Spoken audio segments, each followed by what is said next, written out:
Hello ਦੋਸਤੋ, welcome ਜੀ ਸਕੀਜਾ tuition channel ਦੇ ਵਿੱਚ। ਹੁਣ ਆਪਾਂ ਕਰਨ ਜਾ ਰਹੇ ਹਾਂ ਸਾਇੰਸ ਦਾ ਚੈਪਟਰ ਨੰਬਰ 3 ਗ੍ਰੈਵੀਟੇਸ਼ਨ, ਗੁਰਤਾਕਰਸ਼ਣ ਬਲ। ਇਹਦੇ ਵਿੱਚ ਡਿਸਕਸ ਕੀ ਕਰਾਂਗੇ ਉਦੋਂ ਪਹਿਲਾਂ ਮੈਂ ਤੁਹਾਨੂੰ ਦੱਸਦਾ, ਇੱਕ ਤਾਂ ਇਹ ਜਿਹੜੀ ਪ੍ਰੀ ਅਪਲੋਡਡ ਵੀਡੀਓ ਹੈਗੀ ਹੈ, ਇਹ ਨਾ ਸੋਚਿਓ ਕਿ ਸਰ ਲਾਈਵ ਬੈਠੇ ਹੋਏ ਆ ਅਤੇ ਸਾਨੂੰ ਜਵਾਬ ਨਹੀਂ ਦੇ ਰਹੇ ਸਾਡੀਆਂ ਗੱਲਾਂ ਦਾ। ਤਾਂ ਬਸ ਇਹ ਪੜ੍ਹਦੇ ਜਾਓ। ਮੈਂ ਹੌਲੀ ਹੌਲੀ ਇੱਕ ਇੱਕ ਦੋ ਵਾਰੀ ਜਿਹੜੀਆਂ ਚੀਜ਼ਾਂ ਤਾਂ ਥੋੜ੍ਹੀਆਂ ਲੱਗ ਰਹੀਆਂ ਹੋਈਆਂ ਕਿ ਬੱਚਿਆਂ ਨੂੰ ਥੋੜ੍ਹੀਆਂ ਜਿਹੀਆਂ ਲੇਟ ਸਮਝ ਆਉਣਗੀਆਂ ਜਾਂ ਔਖੀਆਂ ਲੱਗਦੀਆਂ, ਉਹਨਾਂ 2 ਵਾਰ ਡਿਸਕਸ ਕਰਾਂਗੇ। ਨਹੀਂ ਤਾਂ ਆਪਾਂ ਜੇ ਸਿੰਪਲ ਚੀਜ਼ਾਂ ਉਹ 1 ਵਾਰ ਡਿਸਕਸ ਕਰਾਂਗੇ। ਤਾਂ 1 ਵੀ ਮਿੰਟ 1 ਵੀ ਸਕਿੰਟ ਇਸ ਵੀਡੀਓ ਦਾ ਸਕਿਪ ਨਹੀਂ ਕਰਨਾ। ਭਲਾਂ ਦੀ ਇਹ ਲੱਗੇ ਹੌਲੀ ਪੜ੍ਹਾ ਰਿਹਾ, ਪਰ ਫਿਰ ਵੀ ਤੁਸੀਂ ਨਾਲ ਨਾਲ ਸੁਣਦੇ ਰਹੋ। ਜੇ ਨੋਟ ਕਰ ਰਹੇ ਆ ਤਾਂ ਨੋਟ ਕਰਦੇ ਰਹੋ। ਹੁਣ ਆਪਾਂ ਕੀ ਕਰਨ ਜਾ ਰਹੇ ਹਾਂ, ਚੈਪਟਰ 3 ਦੇ ਵਿੱਚ ਆਪਾਂ ਸੀਕੁਐਂਸ ਵਾਈਜ਼ ਚੱਲਣਾ। ਸਭ ਤੋਂ ਪਹਿਲਾਂ ਆਪਾਂ ਕੀ ਕਰਨਾ, ਗ੍ਰੈਵਿਟੀ ਹੁੰਦੀ ਕੀ ਹੈ ਉਹਦੇ ਬਾਰੇ ਡਿਸਕਸ ਕਰਾਂਗੇ। ਜਦੋਂ ਉਹਦੇ ਬਾਰੇ ਗ੍ਰੈਵਿਟੀ ਬਾਰੇ ਡਿਸਕਸ ਕਰ ਲਿਆ ਤਾਂ ਫਿਰ ਆਪਾਂ ਡਿਸਕਸ ਕਰਾਂਗੇ ਕਿ ਉਹਨੂੰ ਕਿਵੇਂ ਅਤੇ ਕਿਸ ਨੇ ਖੋਜਿਆ।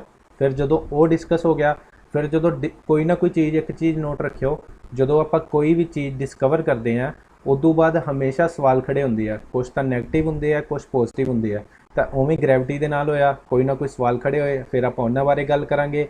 ਫਿਰ ਗ੍ਰੈਵਿਟੀ ਵਰਕ ਕਿਵੇਂ ਕਰਦੀ ਹੈ, ਫਿਰ ਉਸ ਬਾਰੇ ਗੱਲ ਕਰਾਂਗੇ। ਫਿਰ ਮੇਨ ਜਿਹੜਾ ਇਹਦਾ ਫੋਕਸ ਹੁੰਦਾ ਯੂਨੀਵਰਸਲ ਲਾਅ ਆਫ ਗ੍ਰੈਵਿਟੇਸ਼ਨ, ਉਹਦੇ ਬਾਰੇ ਗੱਲ ਕਰਾਂਗੇ, ਜਿਹੜਾ ਮੋਸਟ ਇੰਪੋਰਟੈਂਟ ਹੈ ਇਸ ਚੈਪਟਰ ਦਾ। ਜਦੋਂ ਸਾਰੇ ਬੱਚਿਆਂ ਦੀ ਡੈਫੀਨੇਸ਼ਨ ਕਰ ਲਈ, ਫਿਰ ਉਸ ਤੋਂ ਬਾਅਦ ਆਪਣੇ ਆਉਣਗੇ ਫਾਰਮੂਲੇ ਕਿਵੇਂ ਕਿਵੇਂ ਕਿੱਥੇ ਕਿੱਥੇ ਬਣੇ ਅਤੇ ਕਿਵੇਂ ਇਹ ਆਪਾਂ ਵਿੱਚ ਐਡ ਕਰਨੇ ਆ ਸਮੀਕਰਨ ਜਾਂ ਨੂਮੈਰਿਕ ਦੇ ਵਿੱਚ।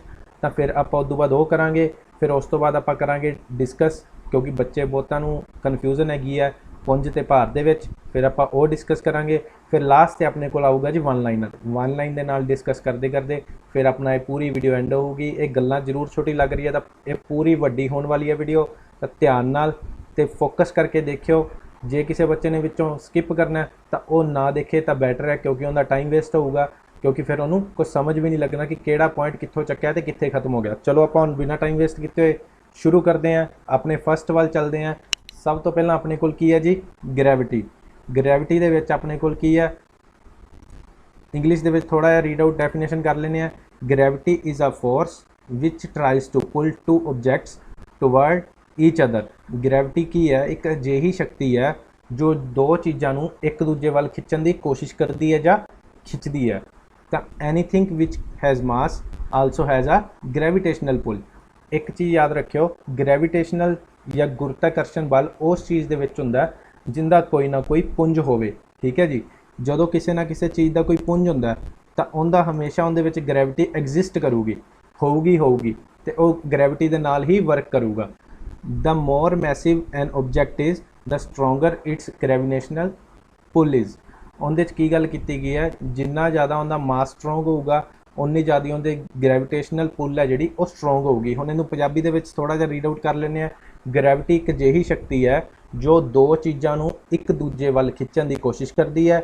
ਜਿਹੜੀ ਵੀ ਚੀਜ਼ ਪੁੰਜ ਵਾਲੀ ਹੁੰਦੀ ਹੈ ਉਸ ਵਿੱਚ ਹਮੇਸ਼ਾ ਜਿਹੜੀ ਗੁਰਤਾ ਖਿੱਚ ਹੁੰਦੀ ਹੈ। ਇਹ ਨੋਟ ਕਰ ਲਿਓ, ਮੇਨ ਪੁਆਇੰਟ ਹੈ ਕਿ ਜਿਹੜੀ ਚੀਜ਼ ਦੇ ਵਿੱਚ ਮਾਸ ਹੁੰਦਾ, ਪੁੰਜ ਹੁੰਦਾ, ਉਹਦੇ ਵਿੱਚ ਹਮੇਸ਼ਾ ਜਿਹੜੀ ਗੁਰਤਾ ਖਿੱਚ ਹੁੰਦੀ ਹੈ। ਇੱਕ ਵਸਤੂ ਜਿੰਨੀ ਜ਼ਿਆਦਾ ਵਿਸ਼ਾਲ ਹੁੰਦੀ ਹੈ, ਮਤਲਬ ਜਿੰਨੀ ਜ਼ਿਆਦਾ ਵੱਡੀ ਹੁੰਦੀ ਹੈ, ਵਿਸ਼ਾਲ ਹੁੰਦੀ ਹੈ, ਜਿੰਨਾ ਜ਼ਿਆਦਾ ਉਹਦਾ ਪੁੰਜ ਹੁੰਦਾ, ਉਹਦੀ ਗੰਭੀਰਤਾ ਜਿਹੜੀ ਗ੍ਰੈਵੀਟੇਸ਼ਨਲ ਹੈ, ਗ੍ਰੈਵਿਟੀ ਹੈ, ਉਹਦੇ ਵਿੱਚ ਜ਼ਿਆਦਾ ਹੁੰਦੀ ਹੈ ਜਾਂ ਉਹ ਮਜ਼ਬੂਤ ਹੁੰਦੀ ਹੈ। ਕਲੀਅਰ ਹੋ ਗਿਆ ਹੁਣ ਸਾਰੇ ਬੱਚਿਆਂ ਨੂੰ। ਇੱਕ ਛੋਟੀ ਜਿਹੀ ਐਗਜ਼ਾਮਪਲ ਵੀ ਆਪਾਂ ਇਹਦੀ ਲੈ ਲੈਂਦੇ ਹਾਂ। ਦੇਖੋ, ਮੰਨ ਲਓ ਆਪਣੇ ਕੋਲ ਛੋਟੀ ਜਿਹੀ ਪਲਾਸਟਿਕ ਦੀ ਬੋਲ ਹੈ।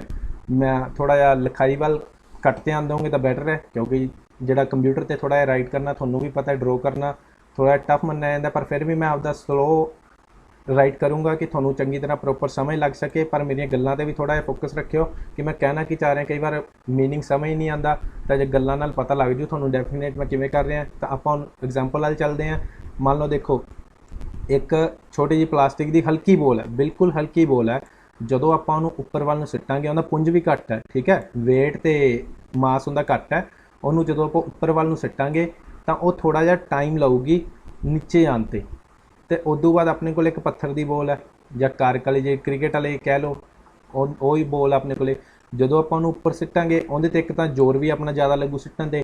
ਤਾਂ ਉਦੋਂ ਬਾਅਦ ਕਿ ਜੇ ਆਪਾਂ ਉਹਨੂੰ ਓਨੀ ਪਾਵਰ ਦੇ ਨਾਲ ਹੀ, ਜੇ ਆਪਾਂ ਸਿੱਟਿਆ 20 ਕਿਲੋਮੀਟਰ ਪ੍ਰਤੀ ਸੈਕਿੰਡ ਦੇ ਨਾਲ, ਠੀਕ ਹੈ, ਜੇ 20 ਕਿਲੋਮੀਟਰ ਪ੍ਰਤੀ ਸੈਕਿੰਡ ਦੇ ਨਾਲ ਪਲਾਸਟਿਕ ਦੀ ਬੋਲ ਨੂੰ ਸਿੱਟਿਆ ਤਾਂ ਨੈਕਸਟ ਕੀ ਹੈ, ਪੱਥਰ ਦੀ ਬੋਲ ਨੂੰ ਵੀ 20 ਕਿਲੋਮੀਟਰ ਪ੍ਰਤੀ ਸੈਕਿੰਡ ਨਾਲ ਸਿੱਟਿਆ, ਨਾਲੇ ਤਾਂ ਉਹ ਹਾਈਟ ਘੱਟ ਅਚੀਵ ਕਰੂਗੀ ਤੇ ਜਿਹੜੀ ਨੀਚੇ ਕੀ ਹੈ ਬਹੁਤ ਤੇਜ਼ੀ ਨਾਲ ਆਊਗੀ। ਇੱਥੋਂ ਇਹ ਪਤਾ ਲੱਗਦਾ, ਤੁਹਾਨੂੰ ਮੈਂ ਫਿਰ ਦੱਸ ਦਿੰਦਾ ਕਿ ਜਿੰਨੀ ਜ਼ਿਆਦਾ ਚੀਜ਼ ਦਾ ਵਿਸ਼ਾਲ ਹੋਊਗੀ ਜਾਂ ਪੁੰਜ ਜ਼ਿਆਦਾ ਹੋਊਗਾ, ਉਨੀ ਜ਼ਿਆਦਾ ਉਹਦੇ ਵਿੱਚ ਗ੍ਰੈਵੀਟੇਸ਼ਨਲ ਫੋਰਸ ਹੋਊਗੀ, ਮਤਲਬ ਉਹ ਗੁਰਤਾਕਰਸ਼ਣ ਜਿਹੜੀ ਧਰਤੀ ਦੀ ਗੁਰਤਾਕਰਸ਼ਣ ਬਲ ਹੈ ਉਹ ਆਪਦੇ ਆਪ ਉਹਨੂੰ ਉਸ ਚੀਜ਼ ਨੂੰ ਬਹੁਤ ਤੇਜ਼ੀ ਨਾਲ ਖਿੱਚੂਗਾ ਜਿੰਦਾ ਪੁੰਜ ਜ਼ਿਆਦਾ ਹੋਊਗਾ। ਗ੍ਰੈਵਿਟੀ ਮੈਨੂੰ ਲੱਗਦਾ ਸਾਰੇ ਬੱਚਿਆਂ ਨੂੰ ਕਲੀਅਰ ਹੋ ਗਈ ਹੋਣੀ ਹੈ, ਹੁੰਦੀ ਕੀ ਹੈ। ਹੁਣ ਆਪਾਂ ਅੱਗੇ ਚੱਲਦੇ ਹਾਂ। ਨੈਕਸਟ ਆਪਣੇ ਕੋਲ ਕੀ ਹੈ, ਦੇਖੋ ਪਿਕਚਰਸ ਦੇ ਨਾਲ ਦਿਖਾਇਆ ਗਿਆ ਨਿਊਟਨ ਬਾਰੇ ਤਾਂ ਸਾਰੇ ਜਾਣਦੇ ਹੀ ਹੋਣਗੇ। ਨਿਊਟਨ ਕੌਣ ਸੀਗਾ, ਜਿਹਨੇ ਗ੍ਰੈਵਿਟੀ ਦੀ ਖੋਜ ਕੀਤੀ ਸੀ। ਕਿਵੇਂ ਕੀਤੀ ਸੀ ਆਪਾਂ ਉਸ ਇਹਦੇ ਵਿੱਚੋਂ ਕਰਾਂਗੇ। ਗ੍ਰੈਵਿਟੀ ਦੇ ਵਿੱਚ ਕੀ ਸੀਗਾ, ਸਭ ਤੋਂ ਪਹਿਲਾਂ ਜਦੋਂ ਨਿਊਟਨ ਦੇ ਸਿਰ ਤੇ ਇੱਕ ਦਿਨ ਉਹ ਕੀ ਆ ਗਰਾਊਂਡ ਬਾਗ ਦੇ ਵਿੱਚ ਜਾ ਕੇ ਬੈਠਾ, ਗਾਰਡਨ ਦੇ ਵਿੱਚ ਕਹਿ ਲਓ, ਜਿਵੇਂ ਆ ਬੈਠਾ ਹੈ ਦਿਖਾਇਆ ਗਿਆ ਇੱਥੇ। ਤਾਂ ਆ ਜਿਹੜਾ ਪੇੜ ਬਣਿਆ ਹੋਇਆ ਇਹ ਹੈ, ਵੈਸੇ ਕੋਈ ਪਿਕਚਰ ਨਹੀਂ ਲਾਈ ਦਿਖਾਉਣ ਵਾਸਤੇ, ਇਹ ਓਰੀਜਨਲ ਪੇੜ ਹੈ ਜਿੱਥੇ ਜਿਹੜਾ ਨਿਊਟਨ ਬੈਠਾ ਸੀਗਾ। ਠੀਕ ਹੈ ਜੀ, ਇਹਨੂੰ ਦੇਖੋ ਆਸੇ-ਪਾਸੇ ਬਾਉਂਡਰੀ ਲਗਾ ਕੇ ਸੇਵ ਕਰਕੇ ਰੱਖਿਆ ਗਿਆ, ਇਹ ਓਰੀਜਨਲ ਪੇੜ ਹੈ ਜੀ। ਤਾਂ ਉਦੋਂ ਬਾਅਦ ਕੀ ਹੈ, ਜਦੋਂ ਨਿਊਟਨ ਦੇ ਸਿਰ ਤੇ ਸੇਬ ਆ ਕੇ ਡਿੱਗਿਆ ਤਾਂ ਉਹ ਸੋਚਣ ਲੱਗਿਆ ਕਿ ਸੇਬ ਨੀਚੇ ਕਿਉਂ ਡਿੱਗਿਆ। ਉਹਨੇ ਫਿਰ ਕੀ ਕੀਤਾ, ਜਦੋਂ ਸੇਬ ਡਿੱਗਿਆ ਨੀਚੇ ਆ ਕੇ ਹੱਥ 'ਚ ਪਕੜਿਆ ਵਿਖਾਇਆ ਹੋਇਆ, ਉਹਨੇ ਫਿਰ ਉੱਪਰ ਵੱਲ ਨੂੰ ਸਿੱਟਿਆ ਸੇਬ ਨੂੰ। ਜਦੋਂ ਉੱਪਰ ਵੱਲ ਨੂੰ ਸਿੱਟਿਆ ਉਹ ਫਿਰ ਵਾਪਸ ਉਹਦੇ ਕੋਲ ਆ ਕੇ ਡਿੱਗ ਪਿਆ। ਤਾਂ ਫਿਰ ਉਹਨੇ ਸੋਚਿਆ ਕਿ ਜਦੋਂ ਉਸਨੇ ਦੇਖਿਆ ਕਿ ਕੋਈ ਅਜਿਹਾ ਬਲ ਹੈ ਜਿਹੜਾ ਸੇਬ ਨੂੰ ਆਪਦੇ ਵੱਲ ਖਿੱਚ ਰਿਹਾ। ਠੀਕ ਹੈ, ਫਿਰ ਉਹਨੇ ਸੋਚਣ ਦੀ ਕੋਸ਼ਿਸ਼ ਕੀਤੀ ਤੇ ਫਿਰ ਉਹਨੇ ਉਸ ਬਲ ਨੂੰ ਨਾਮ ਕੀ ਦਿੱਤਾ, ਗ੍ਰੈਵਿਟੀ ਦਾ। ਗ੍ਰੈਵਿਟੀ ਨਾਮ ਦਿੱਤਾ ਉਸ ਬਲ ਨੂੰ। ਜਦੋਂ ਉਹਨੇ 2 ਵਾਰ ਸੇਬ ਨੂੰ ਉੱਪਰ ਸਿੱਟਿਆ ਤਾਂ ਜਿਹੜਾ ਸੇਬ ਹੈ ਫਿਰ ਨੀਚੇ ਆ ਕੇ ਡਿੱਗ ਪਿਆ। ਤਾਂ ਉਹਨੂੰ ਇੱਕ ਚੀਜ਼ ਜਿਹੜੀ ਮਾਈਂਡ ਦੇ ਵਿੱਚ ਹਿੱਟ ਹੋਈ ਕਿ ਕੋਈ ਨਾ ਕੋਈ ਤਾਂ ਅਜਿਹੀ ਚੀਜ਼ ਹੈ ਜਿਹੜੀ ਸੇਬ ਨੂੰ ਆਪਦੇ ਵੱਲ ਖਿੱਚ ਰਹੀ ਹੈ। ਨੈਕਸਟ ਆਪਣੇ ਕੋਲ ਕੀ ਹੈ, ਦੇਖੋ ਉਹਨੂੰ ਗ੍ਰੈਵਿਟੀ ਤਾਂ ਉਹਨੂੰ ਲੱਭ ਲਈ ਕੀ ਹੁੰਦੀ ਹੈ, ਪਰ ਉਹਦੇ ਦਿਮਾਗ ਦੇ ਵਿੱਚ 2 ਸਵਾਲ ਉੱਠੇ। ਠੀਕ ਹੈ ਜੀ, ਇੱਕ ਚੀਜ਼ ਹੋਰ ਪਹਿਲਾਂ ਤੁਹਾਨੂੰ ਮੈਂ ਸਵਾਲਾਂ ਤੋਂ ਪਹਿਲਾਂ ਚੀਜ਼ ਦੱਸਦਾ, ਜਿਹੜਾ ਸੂਰਜ, ਤਾਰੇ, ਚੰਨ, ਧਰਤੀ ਸਭ ਹੈ ਜਿਹੜੇ ਉਹ ਗੁਰਤਾਕਰਸ਼ਣ ਦੇ ਨਾਲ ਹੀ ਆਕਰਸ਼ਿਤ ਹੁੰਦੇ ਆ। ਇਹ ਐਵੇਂ ਕੋਈ ਨਹੀਂ ਕਿ ਉੱਤੇ ਹਵਾ ਦੇ ਵਿੱਚ ਘੁੰਮੀ ਜਾਂਦੇ ਆ, ਇਹ ਗੁਰਤਾਕਰਸ਼ਣ ਬਲ ਹੈ ਜਿਹੜਾ ਗ੍ਰੈਵਿਟੀ ਹੈਗੀ ਹੈ ਉਹਦੇ ਕਰਕੇ ਜਿਹੜਾ ਆਕਰਸ਼ਿਤ ਹੁੰਦੇ ਆ। ਨੈਕਸਟ ਆਪਣੇ ਕੋਲ ਕੀ ਹੈ, ਜਦੋਂ ਸੇਬ ਡਿੱਗਿਆ ਤਾਂ 2 ਸਵਾਲ ਪੈਦਾ ਹੋਏ। ਕਿਹੜੇ ਸੀ 2 ਸਵਾਲ, ਦੇਖ ਸਕਦੇ ਹੋ ਤੁਸੀਂ। 2 ਸਵਾਲ ਆਪਣੇ ਕੋਲ ਸੀਗੇ ਜੀ। ਫਸਟ, ਚੰਨ ਜੋ ਧਰਤੀ ਦੇ ਆਲੇ ਦੁਆਲੇ ਘੁੰਮ ਰਿਹਾ ਉਹ ਧਰਤੀ ਤੇ ਕਿਉਂ ਨਹੀਂ ਡਿੱਗਦਾ। ਇੱਥੇ ਚੰਨ ਆ ਰਿਹਾ, ਚੰਨ ਤੇ ਆ ਰਹੀ ਆਪਣੀ ਧਰਤੀ, ਇਹਦੇ ਆਲੇ ਦੁਆਲੇ ਜੋ ਘੁੰਮ ਰਿਹਾ, ਠੀਕ ਹੈ, ਤਾਂ ਇਹ ਧਰਤੀ ਤੇ ਡਿੱਗਦਾ ਕਿਉਂ ਨਹੀਂ। ਨੈਕਸਟ ਸਵਾਲ ਸੀਗਾ, ਸੇਬ ਹੀ ਧਰਤੀ ਵੱਲ ਕਿਉਂ ਪ੍ਰਵੇਗਿਤ ਹੋਇਆ, ਧਰਤੀ ਸੇਬ ਵੱਲ ਕਿਉਂ ਨਹੀਂ। ਦੇਖੋ ਉਹਨੇ ਜਦੋਂ ਸੇਬ ਉੱਪਰ ਸਿੱਟਿਆ, ਠੀਕ ਹੈ, ਜਦੋਂ ਸੇਬ ਉਹਨੇ ਉੱਪਰ ਸਿੱਟਿਆ ਤਾਂ ਸੇਬ ਧਰਤੀ ਵੱਲ ਆਇਆ, ਧਰਤੀ ਸੇਬ ਵੱਲ ਕਿਉਂ ਨਹੀਂ ਗਈ, ਇਹ ਉਹਦੇ ਦਿਮਾਗ ਦੇ ਵਿੱਚ ਸਵਾਲ ਆਇਆ। ਠੀਕ ਹੈ, ਹੁਣ ਆਪਾਂ ਇਹਨੂੰ ਸੋਲਵ ਕਰਦੇ ਹਾਂ ਇੱਕ ਛੋਟੀ ਜਿਹੀ ਐਗਜ਼ਾਮਪਲ ਦੇ ਨਾਲ। ਇਹਦੇ ਵਿੱਚ ਕੀ ਹੈ, ਦੇਖੋ ਤੁਹਾਨੂੰ ਮੈਂ ਪਹਿਲਾਂ ਵੀ ਦੱਸਿਆ ਸੀ, ਸੇਬ ਵਾਲੀ ਤਾਂ ਆਪਾਂ ਪਹਿਲਾਂ ਹੀ ਸੋਲਵ ਦੱਸ ਦਿੰਦਾ ਤੁਹਾਨੂੰ ਸੋਲਿਊਸ਼ਨ ਇਹਦਾ ਕਿ ਸੇਬ ਦੇ ਵਿੱਚ ਕਿਉਂ ਨਹੀਂ ਪ੍ਰਵੇਗਿਤ ਹੋਈ ਧਰਤੀ। ਦੇਖੋ ਇੱਕ ਚੀਜ਼ ਆਪਾਂ ਪੜ੍ਹੀ ਸੀ, ਉਹ ਮੈਂ ਤੁਹਾਨੂੰ ਅੱਗੇ ਜਾ ਕੇ ਡਿਸਕਸ ਕਰਦਾ। ਪਹਿਲਾਂ ਦੇਖੋ ਇੱਕ ਐਗਜ਼ਾਮਪਲ ਲੈਂਦੇ ਆਪਾਂ ਛੋਟੀ ਜੀ। ਆ ਬੋਲ ਹੈ, ਬੱਚੇ ਦੇ ਹੱਥ 'ਚ ਬੋਲ ਫੜੀ ਹੋਈ ਹੈ। ਜਦੋਂ ਇਹਨੂੰ ਨੀਚੇ ਇੱਥੇ ਸਿੱਟੂਗਾ ਤਾਂ ਬੋਲ ਕੀ ਹੈ, ਪਹਿਲਾਂ ਤਾਂ ਜਿੰਨਾ ਉਹ ਵੇਟ ਲਾਊਗਾ, ਜ਼ੋਰ ਲਾਊਗਾ ਬੋਲ ਤੇ, ਠੀਕ ਹੈ, ਇਹ 100 ਮੀਟਰ ਉੱਪਰ ਪਹਾੜ ਤੇ ਖੜਾ ਹੋਇਆ ਮੰਨ ਲਓ, ਤਾਂ ਜਦੋਂ ਪੱਥਰ ਜਾਂ ਬੋਲ ਨੂੰ ਨੀਚੇ ਸਿੱਟੂਗਾ ਉਹ ਕੀ ਹੈ, ਥੋੜਾ ਜਿਹਾ ਵੇਗ ਦੇ ਨਾਲ ਸਿੱਟੂਗਾ। ਮੰਨ ਲਓ 5 ਕਿਲੋਮੀਟਰ ਸਪੀਡ ਦੇ ਨਾਲ ਸਿੱਟਿਆ ਉਹਨੇ ਪ੍ਰਤੀ ਮਿੰਟ ਜਾਂ ਸੈਕਿੰਡ ਦੀ।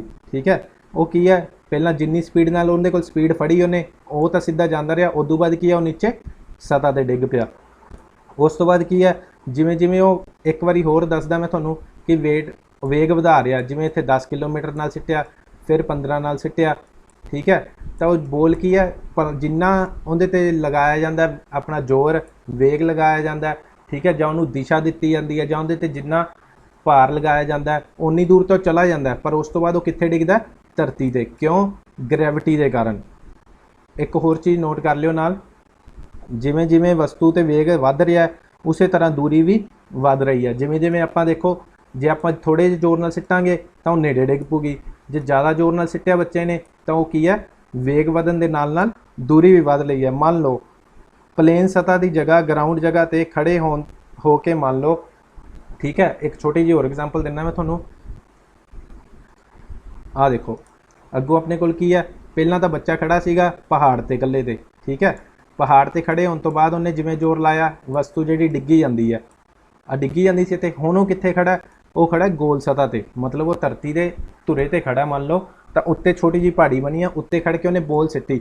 ਜਦੋਂ ਉਹਨੇ ਬੋਲ ਸਿੱਟੀ, ਜਿੰਨਾ ਦਾ ਜ਼ੋਰ ਲੱਗਣਾ ਸੀ ਬੋਲ ਦਾ ਲੱਗ ਗਿਆ। ਮੰਨ ਲਓ ਉਹਨੇ 10 ਮੀਟਰ ਦੂਰ ਡਿੱਗਣੀ ਸੀ, ਡਿੱਗ ਗਈ। 10 मीटर तो बाद वो नीचे गई, नीचे जान तो बाद की होया, ਉਹਨੂੰ सतह नहीं लभी, सतह नहीं लभी तो वो इधर ਨੂੰ ਮੁੜ ਗਈ। ठीक है, फिर ਉਹਨੂੰ सतह नहीं मिली, फिर वो इधर ਨੂੰ चली गई। जिन्ना जिन्ना मतलब ਉਹਨੇ स्पीड कवर करती गई, वो मुड़ की है बच्चे ਨਾਲ आ के टकरा गई। इत्थों अपना ਜਿਹੜਾ ਸੋਲਿਊਸ਼ਨ ਨਿਕਲਦਾ ਹੈ कि ਚੰਨ ਨੂੰ ਕੋਈ ਵੀ ਜਦੋਂ ਧਰਤੀ ਦੇ ਆਲੇ ਦੁਆਲੇ ਘੁੰਮ ਰਿਹਾ, ਉਸੇ ਸਪੀਡ ਨਾਲ ਘੁੰਮ ਰਿਹਾ, ਉਹਨੂੰ ਕੋਈ ਵੀ ਜਿਹੜੀ ਸਤਹ ਨਹੀਂ ਮਿਲ ਰਹੀ ਟਕਰਾਉਣ ਨੂੰ, ਇਸੇ ਲਈ ਕੀ ਹੈ ਆਸੇ ਪਾਸੇ ਘੁੰਮ ਰਿਹਾ। ਜਿਹੜਾ ਆਸੇ ਪਾਸੇ ਧਰਤੀ ਦੇ ਘੁੰਮਣਾ, ਆਸੇ ਪਾਸੇ ਘੁੰਮ ਰਿਹਾ, ਉਸ ਜਗ੍ਹਾ ਨੂੰ ਕੀ ਕਹਿੰਦੇ ਆ? ਔਰਬਿਟ। ਇਹ ਵੀ ਨੋਟ ਕਰ ਲਿਓ ਨਾਲ।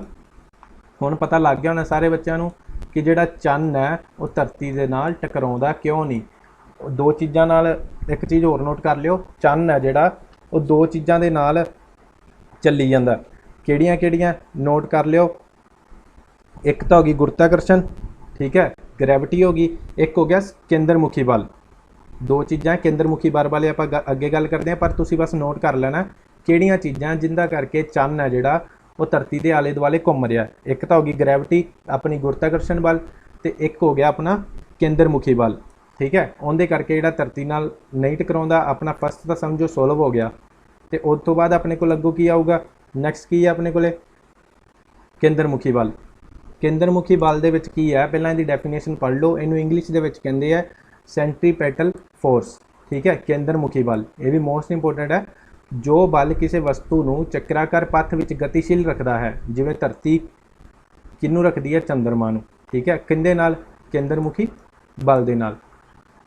ਉਹ ਬਲ ਕੇਂਦਰ ਵੱਲ ਲੱਗਦਾ ਹੈ, ਇਸ ਬਲ ਨੂੰ ਕੇਂਦਰਮੁਖੀ ਬਲ ਕਹਿੰਦੇ ਆ। ਇਹਦੇ ਵਿੱਚ ਆਪਾਂ ਨੂੰ ਐਗਜ਼ਾਮਪਲ ਦਿੱਤੀ ਹੋਈ ਹੈ। ਐਗਜ਼ਾਮਪਲ ਦੇਖਣ ਤੋਂ ਪਹਿਲਾਂ ਕੀ ਦੇਖੋ? ਐਕਸਿਸ। ਐਕਸਿਸ ਹੈ ਜਿਹੜਾ ਧੁਰਾ, ਧਰਤੀ ਦਾ ਧੁਰਾ ਇਹਨੂੰ ਕਹਿੰਦੇ ਆ। ਧਰਤੀ ਦੇ ਧੁਰੇ ਤੇ ਆਪਣੇ ਕੀ ਹੈ? ਧਰਤੀ ਦੇ ਧੁਰੇ ਤੇ ਸਾਰਾ ਬਲ ਹੈਗਾ ਕਿਹੜਾ ਹੈਗਾ? ਉਹ ਗ੍ਰੈਵਿਟੀ ਦਾ। ਗੁਰਤਾਕਰਸ਼ਣ ਬਲ ਹੈ ਜਿਹੜਾ ਉਹ ਸਾਰਾ ਧਰਤੀ ਦੇ ਧੁਰੇ ਤੋਂ ਨਿਕਲਦਾ। ਇਹ ਨਾ ਸੋਚਿਓ ਬਾਹਰਲੀ ਪਾਸੇ ਤੋਂ ਨਿਕਲਦਾ, ਸਾਈਡ ਤੋਂ ਨਿਕਲਦਾ, ਉਹ ਹਮੇਸ਼ਾ ਧੁਰੇ ਤੋਂ ਨਿਕਲਦਾ। ਠੀਕ ਹੈ, ਡਬਲਿਊ ਕਿਹਨੂੰ ਰਿਪਰੈਜ਼ੈਂਟ ਕਰਦੀ ਹੈ? ਵੇਟ ਨੂੰ। ਆਪਣਾ ਆਸਾ ਪਾਸਾ ਧਰਤੀ ਦਾ ਕੀ ਕਹਿੰਦੇ ਆ ਉਹਨੂੰ, ਜਿੱਥੇ ਚੰਦਰਮਾ ਘੁੰਮ ਰਿਹਾ? ਔਰਬਿਟ। ਤੇ ਆ ਆਪਣਾ ਕੀ ਹੈ? ਵੈਲੋਸਿਟੀ, ਵੇਗ। ਉਸ ਤੋਂ ਬਾਅਦ ਆਪਣੇ ਕੋਲ ਨੈਕਸਟ ਕੀ ਹੈ? ਕੇਂਦਰਮੁਖੀ ਬਲ। ਹੁਣ ਦੇਖੋ ਇਹਦੇ 'ਚ ਆਪਣੇ ਕੋਲ ਕੀ ਹੈ? ਐਗਜ਼ਾਮਪਲ ਕੀ ਦਿੱਤੀ ਹੈ? ਦੇਖੋ ਇੱਕ ਬੱਚਾ ਰੱਸੀ ਤੇ ਬੋਲ ਬੰਨ੍ਹ ਕੇ ਘੁਮਾ ਰਿਹਾ, ਤਾਂ ਜਦੋਂ ਉਹ ਘੁਮਾ ਰਿਹਾ ਹੱਥ ਨਾਲ, ਇੱਕ ਤੁਸੀਂ ਸੋਚੋ ਕਿ ਤੁਸੀਂ ਹੋ, ਤੁਹਾਡੇ ਹੱਥ ਵਿੱਚ ਰੱਸਾ ਫੜਿਆ ਹੋਇਆ, ਰੱਸੇ ਦੇ ਨਾਲ ਤੁਸੀਂ ਬੋਲ ਬੰਨੀ ਹੋਈ ਹੈ, ਆ ਬੋਲ ਬੰਨੀ ਹੋਈ ਹੈ ਜਾਂ ਪੱਥਰ ਬੰਨਿਆ ਹੋਇਆ। ਠੀਕ ਹੈ, ਤੁਸੀਂ ਘੁਮਾ ਰਹੇ ਹੋ, ਉਹ ਓਨਾ ਚਿਰ ਘੁੰਮੀ ਜਾਊਗੀ ਜਿੰਨਾ ਚਿਰ ਜਿਹੜਾ ਸੈਂਟਰਲ ਫੋਰਸ ਹੈ ਉਹ ਵਰਕ ਕਰੂਗਾ। ਦੇਖੋ ਓਨਾ ਚਿਰ ਉਹਨੇ ਘੁੰਮੀ ਜਾਣਾ ਤੁਹਾਡੇ ਆਸੇ ਪਾਸੇ ਉਸੇ ਸਪੀਡ ਨਾਲ। ਠੀਕ ਹੈ, ਜਿੰਨਾ ਚਿਰ ਜਿਹੜਾ ਤੁਹਾਡਾ ਹੱਥ ਦਾ ਮੂਵਮੈਂਟ ਹੈ ਜਾਂ ਹੱਥ ਦਾ ਜਿਹੜਾ ਸੈਂਟਰਲ ਫੋਰਸ ਹੈ ਉਹ ਵਰਕ ਕਰੂਗਾ। ਜਿਵੇਂ ਇੱਕ ਛੋਟੀ ਜਿਹੀ ਹੋਰ ਐਗਜ਼ਾਮਪਲ ਲੈ ਲਓ, ਓਲੰਪਿਕਸ ਦੇ ਵਿੱਚ ਖਿਡਾਰੀ ਹੈ ਜਿਹੜਾ ਉਹ ਥਰੋ ਕਰਦੇ ਹੁੰਦੇ, ਸਿੱਟਦੇ ਹੁੰਦੇ ਆ ਘੁੰਮ ਕੇ ਚੰਗੀ ਤਰ੍ਹਾਂ। ਠੀਕ ਹੈ, ਉਹਦੇ ਵਿੱਚ ਕੀ ਹੈ? ਉਹਨਾਂ ਚਿਰ ਉਹ ਬੋਲ 'ਤੇ ਵੈਲੋਸਿਟੀ ਲੱਗੀ ਜਾਊਗੀ, ਵੇਗ ਉਹਨਾਂ ਚਿਰ ਉਹਦੇ 'ਤੇ ਕੰਮ ਕਰੂਗਾ, ਫੋਰਸ ਉਹਨਾਂ ਚਿਰ ਉਹਦੇ 'ਤੇ ਕੰਮ ਕਰੂਗਾ ਜਿੰਨਾ ਚਿਰ ਖਿਡਾਰੀ ਘੁੰਮ ਰਿਹਾ।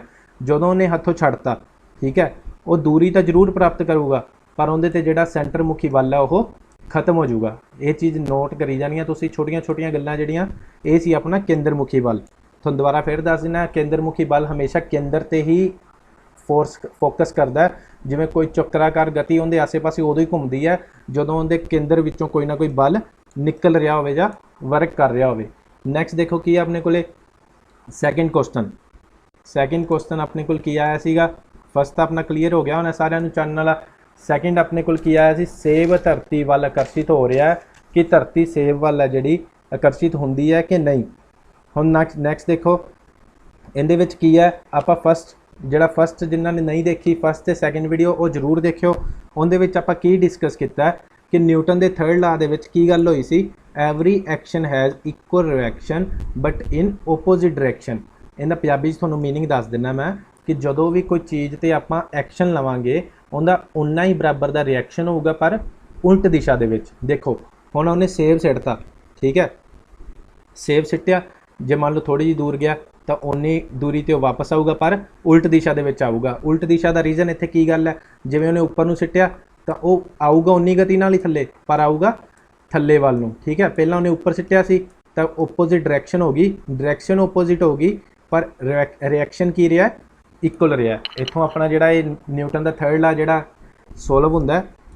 ਹੁਣ ਦੇਖੋ ਸੇਬ ਧਰਤੀ ਵੱਲ ਆਕਰਸ਼ਿਤ ਹੋਇਆ, ਧਰਤੀ ਕਿਉਂ ਨਹੀਂ? ਤੁਹਾਨੂੰ ਮੈਂ ਸਭ ਤੋਂ ਪਹਿਲਾਂ ਗ੍ਰੈਵਿਟੀ ਦੇ ਵਿੱਚ ਕੀ ਗੱਲ ਕੀਤੀ ਸੀ ਕਿ ਜਿਹੜੀ ਚੀਜ਼ ਦਾ ਪੁੰਜ ਜਿੰਨਾ ਜ਼ਿਆਦਾ ਹੁੰਦਾ ਉਨੀ ਜ਼ਿਆਦਾ ਉਹਦੇ ਵਿੱਚ ਗ੍ਰੈਵਿਟੇਸ਼ਨਲ ਫੋਰਸ ਹੁੰਦੀ ਹੈ।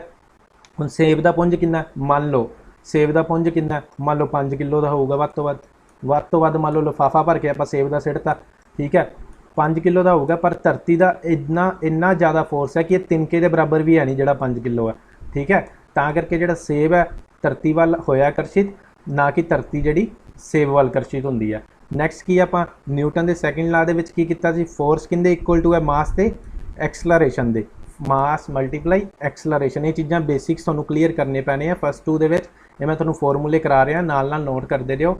ਤੇ ਪ੍ਰਵੇਗ ਕਿੰਦੇ ਬਰਾਬਰ ਹੁੰਦਾ ਜੀ, ਬਲ ਬਟਾ ਪੁੰਜ ਦੇ, ਫੋਰਸ ਡਿਵਾਈਡ ਬਾਈ ਮਾਸ ਦੇ, ਠੀਕ ਹੈ। ਨੈਕਸਟ ਆਪਣੇ ਕੋਲ ਕੀ ਹੈਗਾ, ਨੈਕਸਟ ਸਭ ਤੋਂ ਮੋਸਟ ਇੰਪੋਰਟੈਂਟ ਮੰਨ ਕੇ ਚੱਲੋ ਜਿਹੜਾ ਇਸ ਚੈਪਟਰ ਦੀ ਜਿਹੜੀ ਆਪਣੇ ਕੋਲ ਹੈਗੀ ਹੈ ਨਿਯਮ, ਠੀਕ ਹੈ, ਸਭ ਤੋਂ ਮੋਸਟ ਇੰਪੋਰਟੈਂਟ ਹੈ ਜੀ ਇਹ, ਤਾਂ ਇਹ ਕਿਸੇ ਬੱਚੇ ਨੇ ਵੀ ਮਿਸ ਨਹੀਂ ਕਰਨਾ। ਹੁਣ ਆਪਾਂ ਚੱਲਦੇ ਹਾਂ ਜੀ ਇਹਦੇ ਵੱਲ। ਇਹਦੇ ਵਿੱਚ ਕੀ ਹੈ ਆਪਣੇ ਕੋਲੇ, ਧਿਆਨ ਨਾਲ ਪੜ੍ਹਿਓ, ਫਿਰ ਉਸ ਤੋਂ ਬਾਅਦ ਤੁਹਾਨੂੰ ਮੈਂ ਪੂਰੀ ਡਿਟੇਲ ਦੇ ਵਿੱਚ ਇਸ ਤੋਂ ਬਾਅਦ ਹੀ ਸਾਰੇ ਫਾਰਮੂਲੇ ਬਣਨੇ ਆ, ਇਸ ਤੋਂ ਬਾਅਦ ਹੀ ਜਿਹੜਾ ਵਰਕ ਕਰਨਾ ਆਪਣੇ 3rd ਚੈਪਟਰ ਨੇ। ਤਾਂ ਫਸਟ 2 ਤਾਂ ਤੁਹਾਨੂੰ ਸਮਝ ਲੱਗ ਗਏ ਹੋਣੇ ਆ, ਫਸਟ 2 ਦੇ ਵਿੱਚ ਦੁਬਾਰਾ ਰਿਪੀਟ ਕਰ ਦਿੰਦਾ ਮੈਂ। ਇੱਕ ਤਾਂ ਆਪਾਂ ਕੀਤੀ ਹੈ ਗ੍ਰੈਵਿਟੀ, ਦੂਜਾ ਕੀਤਾ ਸੂਰਜ ਹੈ ਜਿਹੜਾ ਧਰਤੀ ਤੇ ਕਿਉਂ ਨਹੀਂ ਚੰਦਰਮਾ ਧਰਤੀ ਤੇ ਕਿਉਂ ਨਹੀਂ ਡਿੱਗਦਾ, ਜਾਂ ਧਰਤੀ ਸੂਰਜ ਵੱਲ ਨੂੰ ਕਿਉਂ ਨਹੀਂ ਡਿੱਗਦੀ, ਕਿਉਂਕਿ ਉਹ ਜਿਹੜਾ ਸੈਂਟਰ ਮੁਖੀ ਵੱਲ ਹੈ, ਕੇਂਦਰ ਮੁਖੀ ਵੱਲ ਹੈ, ਉਹ ਵਰਕ ਕਰ ਰਿਹਾ, ਠੀਕ ਹੈ। ਇੱਕ ਹੁੰਦਾ ਫ੍ਰੀ ਫੋਲ ਤੁਹਾਨੂੰ ਇੱਕ ਲਾਈਨ ਦੇ ਵਿੱਚ ਵੈਸੇ ਦੱਸ ਦਿੰਦਾ ਮੈਂ। ਫ੍ਰੀ ਫੋਲ ਹੁੰਦਾ ਜਦੋਂ ਆਪਾਂ ਬਿਨਾਂ ਕਿਸੇ ਜ਼ੋਰ ਤੋਂ, ਬਿਨਾਂ ਕਿਸੇ ਹਵਾ ਤੋਂ, ਬਿਨਾਂ ਕਿਸੇ ਚੀਜ਼ ਤੋਂ, ਠੀਕ ਹੈ, ਕੋਈ ਵਸਤੂਆਂ ਆਪਾਂ ਸਿੰਪਲ ਸਿੱਟ ਦਈਏ, ਹੱਥੋਂ ਛੱਡ ਦਈਏ, ਤਾਂ ਜਦੋਂ ਉਹ ਵਸਤੂਆਂ ਸਿੰਪਲ ਆਪਦਾ ਵੇਗ ਵਧਾਉਂਦੀਆਂ ਕਿੰਦੇ ਨਾਲ, ਪੁੰਜ ਨਾਲ ਤੇ ਗ੍ਰੈਵਿਟੇਸ਼ਨਲ ਬਲ ਨਾਲ, ਉਹਨੂੰ ਕਹਿੰਦੇ ਆ ਫ੍ਰੀ ਫੋਲ। ਇਹ ਚੀਜ਼ ਨੋਟ ਕਰਕੇ ਰੱਖ ਲਿਓ ਆਪਣੀ। ਨੈਕਸਟ ਆਪਾਂ ਕੀਤਾ ਸੀਗਾ ਸੇਬ ਕਿਉਂ ਨਹੀਂ ਧਰਤੀ ਵੱਲ ਹੋਇਆ ਤੇ ਧਰਤੀ ਕਿਉਂ ਨਹੀਂ ਸੇਬ ਵੱਲ ਹੋਈ, ਉਹ ਆਪਾਂ ਹੈਂਸ ਪ੍ਰੂਫ ਕਰ ਲਿਆ ਪਿੱਛੇ ਕਿ ਜਿਹੜਾ ਇਕੁਅਲ ਰਿਐਕਸ਼ਨ ਹੁੰਦਾ, ਪਰ ਕੀ ਹੈ ਸੇਬ ਦਾ ਪੁੰਜ ਘੱਟ ਹੋਣ ਕਰਕੇ ਸੇਬ ਹੈ ਜਿਹੜਾ ਪ੍ਰਵੇਗਿਤ ਹੋਇਆ ਧਰਤੀ ਵੱਲ, ਧਰਤੀ ਨਹੀਂ ਹੋਈ। ਹੁਣ ਆਪਾਂ ਨੈਕਸਟ ਚੱਲਦੇ ਹਾਂ, ਬ੍ਰਹਿਮੰਡ ਵਿੱਚ ਹਰੇਕ ਵਸਤੂ ਹਰ ਦੂਸਰੀ ਵਸਤੂ ਨੂੰ ਇੱਕ ਬਲ ਨਾਲ ਆਕਰਸ਼ਿਤ ਕਰਦੀ ਹੈ। ਨੋਟ ਕਰੀ ਚੱਲਿਓ ਨਾਲ ਨਾਲ, ਕਿਸੇ ਦਾ ਕੋਈ ਡਾਊਟ ਨਾ ਰਹਿ ਜੇ। ਜਿਹੜਾ ਗੁਰਤਾਕਰਸ਼ਣ ਦਾ ਸਰਵਵਿਆਪੀ ਨਿਯਮ ਜੇ ਇਹ ਯੂਨੀਵਰਸਲ ਲਾਅ ਆਫ ਗ੍ਰੈਵਿਟੇਸ਼ਨ। ਇੱਕ ਚੀਜ਼ ਹੋਰ ਨੋਟ ਕਰ ਲਿਓ, ਜਿਹੜਾ ਇਹ ਲਾਅ ਹੈ ਇਹ ਹਮੇਸ਼ਾ ਕਿਤੇ ਵੀ ਚਲੇ ਜਾਓ ਸੇਮ ਹੀ ਰਹਿੰਦਾ। ਜਿਹੜੀ ਜੀ ਦੀ ਵੈਲਿਊ ਹੈ ਉਹ ਹਮੇਸ਼ਾ ਸੇਮ ਹੀ ਰਹੂਗੀ ਜਿੱਥੇ ਮਰਜ਼ੀ ਚਲੇ ਜਾਓ। ਆਪਾਂ ਜੀ ਨੂੰ ਅੱਗੇ ਜਾ ਕੇ ਐਕਸਪਲੇਨ ਕਰਾਂਗੇ, ਪਹਿਲਾਂ ਤੁਸੀਂ ਬਸ ਇੰਨਾ ਹੀ ਸਮਝ ਲਓ। ਬ੍ਰਹਿਮੰਡ ਵਿੱਚ ਹਰੇਕ ਵਸਤੂ ਹਰ ਦੂਸਰੀ ਵਸਤੂ ਨੂੰ ਇੱਕ ਬਲ ਨਾਲ ਆਕਰਸ਼ਿਤ ਕਰਦੀ ਹੈ, ਠੀਕ ਹੈ। ਉਦੋਂ ਬਾਅਦ ਕੀ ਹੈ, ਜਿਹੜਾ ਉਹਨਾਂ ਦੇ ਪੁੰਜਾਂ ਦੇ ਗੁਣਨਫਲ ਦੇ ਸਿੱਧਾ ਅਨੁਪਾਤੀ ਹੁੰਦਾ। ਸਿੱਧਾ ਅਨੁਪਾਤੀ ਦੀ ਇੱਥੇ ਕੀ ਇੰਗਲਿਸ਼ 'ਚ ਕਹਿੰਦੇ ਆ ਜੀ, ਡਾਇਰੈਕਟਲੀ ਪ੍ਰਪੋਰਸ਼ਨ, ਠੀਕ ਹੈ। ਤਾਂ ਉਦੋਂ ਬਾਅਦ ਕੀ ਹੈ, ਉਹਨਾਂ ਦੇ ਕੇਂਦਰਾਂ ਵਿਚਕਾਰ ਦੂਰੀ ਦੇ ਵਰਗ ਦੇ ਉਲਟ ਅਨੁਪਾਤੀ ਹੁੰਦਾ। ਦੂਰੀ ਦਾ ਵਰਗ, ਦੂਰੀ ਕਿੰਨੀ ਆ ਮੰਨ ਲਓ, ਉਹ ਤੁਹਾਨੂੰ ਮੈਂ ਅੱਗੇ ਐਕਸਪਲੇਨ ਕਰਕੇ ਦੱਸ ਦਿੰਦਾ ਸਾਰਾ, ਬਸ ਇੱਕ ਵਾਰੀ ਡੈਫੀਨੇਸ਼ਨ ਪੜ੍ਹ ਲਓ। ਦੂਰੀ ਦੇ ਵਰਗ ਦੇ ਕੀ ਹੁੰਦਾ, ਉਲਟ ਅਨੁਪਾਤੀ। ਇਹ ਬਲ ਦੋਵੇਂ ਵਸਤੂਆਂ ਦੇ ਕੇਂਦਰਾਂ ਨੂੰ ਮਿਲਾਉਣ ਵਾਲੀ ਰੇਖਾ ਦੀ ਦਿਸ਼ਾ ਵਿੱਚ ਹੀ ਹੁੰਦਾ। ਦੇਖੋ ਜਦੋਂ ਵੀ ਕੋਈ ਚੀਜ਼ ਆਪਾਂ ਉੱਪਰ ਨੂੰ ਸਿੱਟਦੇ ਹਾਂ ਤਾਂ ਉਹ ਜਦੋਂ ਨੀਚੇ ਨੂੰ ਆਉਂਦੀ ਹੈ, ਠੀਕ ਹੈ, ਤਾਂ ਉਹ ਹਮੇਸ਼ਾ ਉਸੇ ਦਿਸ਼ਾ ਦੇ ਵਿੱਚ ਹੀ ਆਊਗੀ, ਨਾ ਕਿ ਉਹ ਉਲਟ ਪੁਲਟ ਹੋ ਜਾਊਗੀ। ਇਸ ਚੀਜ਼ ਨਾਲ ਉਹਨਾਂ ਨੇ ਕੀ ਕਿਹਾ ਕਿ ਉਹ ਹਮੇਸ਼ਾ ਉਸੇ ਦਿਸ਼ਾ ਵਿੱਚ ਹੀ ਬਲ ਲੱਗੂਗਾ ਜਿਹੜੀ ਦਿਸ਼ਾ ਉਹਨਾਂ ਨੂੰ ਮਿਲਾਉਂਦੀ ਹੋਊਗੀ ਦੋਵਾਂ ਚੀਜ਼ਾਂ ਨੂੰ, ਹੱਥ ਤੇ ਸੇਬ ਨੂੰ, ਸੇਬ ਤੇ ਹੱਥ ਨੂੰ। ਤਾਂ ਉਦੋਂ ਬਾਅਦ ਆਪਣੇ ਕੋਲ ਕੀ ਹੈ, ਇਹ ਨਿਯਮ ਬ੍ਰਹਿਮੰਡ ਦੀ ਕਿਸੇ ਵੀ ਜਗ੍ਹਾ ਦੀ ਵਸਤੂਆਂ ਤੇ ਲਾਗੂ ਹੁੰਦਾ। ਤੁਹਾਨੂੰ ਦੱਸਿਆ ਸੀਗਾ ਕਿ ਜੀ ਹੈ ਜਿਹੜੀ ਯੂਨੀਵਰਸਲ ਲਾਅ ਆਫ ਗ੍ਰੈਵਿਟੇਸ਼ਨ ਹੈ, ਉਹ ਕਿਤੇ ਵੀ ਬ੍ਰਹਿਮੰਡ ਦੇ ਵਿੱਚ ਸੇਮ ਹੀ ਯੂਜ਼ ਹੁੰਦਾ, ਅਲੱਗ-ਅਲੱਗ ਆਪਾਂ ਉਹਨੂੰ ਯੂਜ਼ ਨਹੀਂ ਕਰ ਸਕਦੇ। ਇਹ ਸੀ ਆਪਣਾ ਸਾਰਾ universal law of gravitation the definition.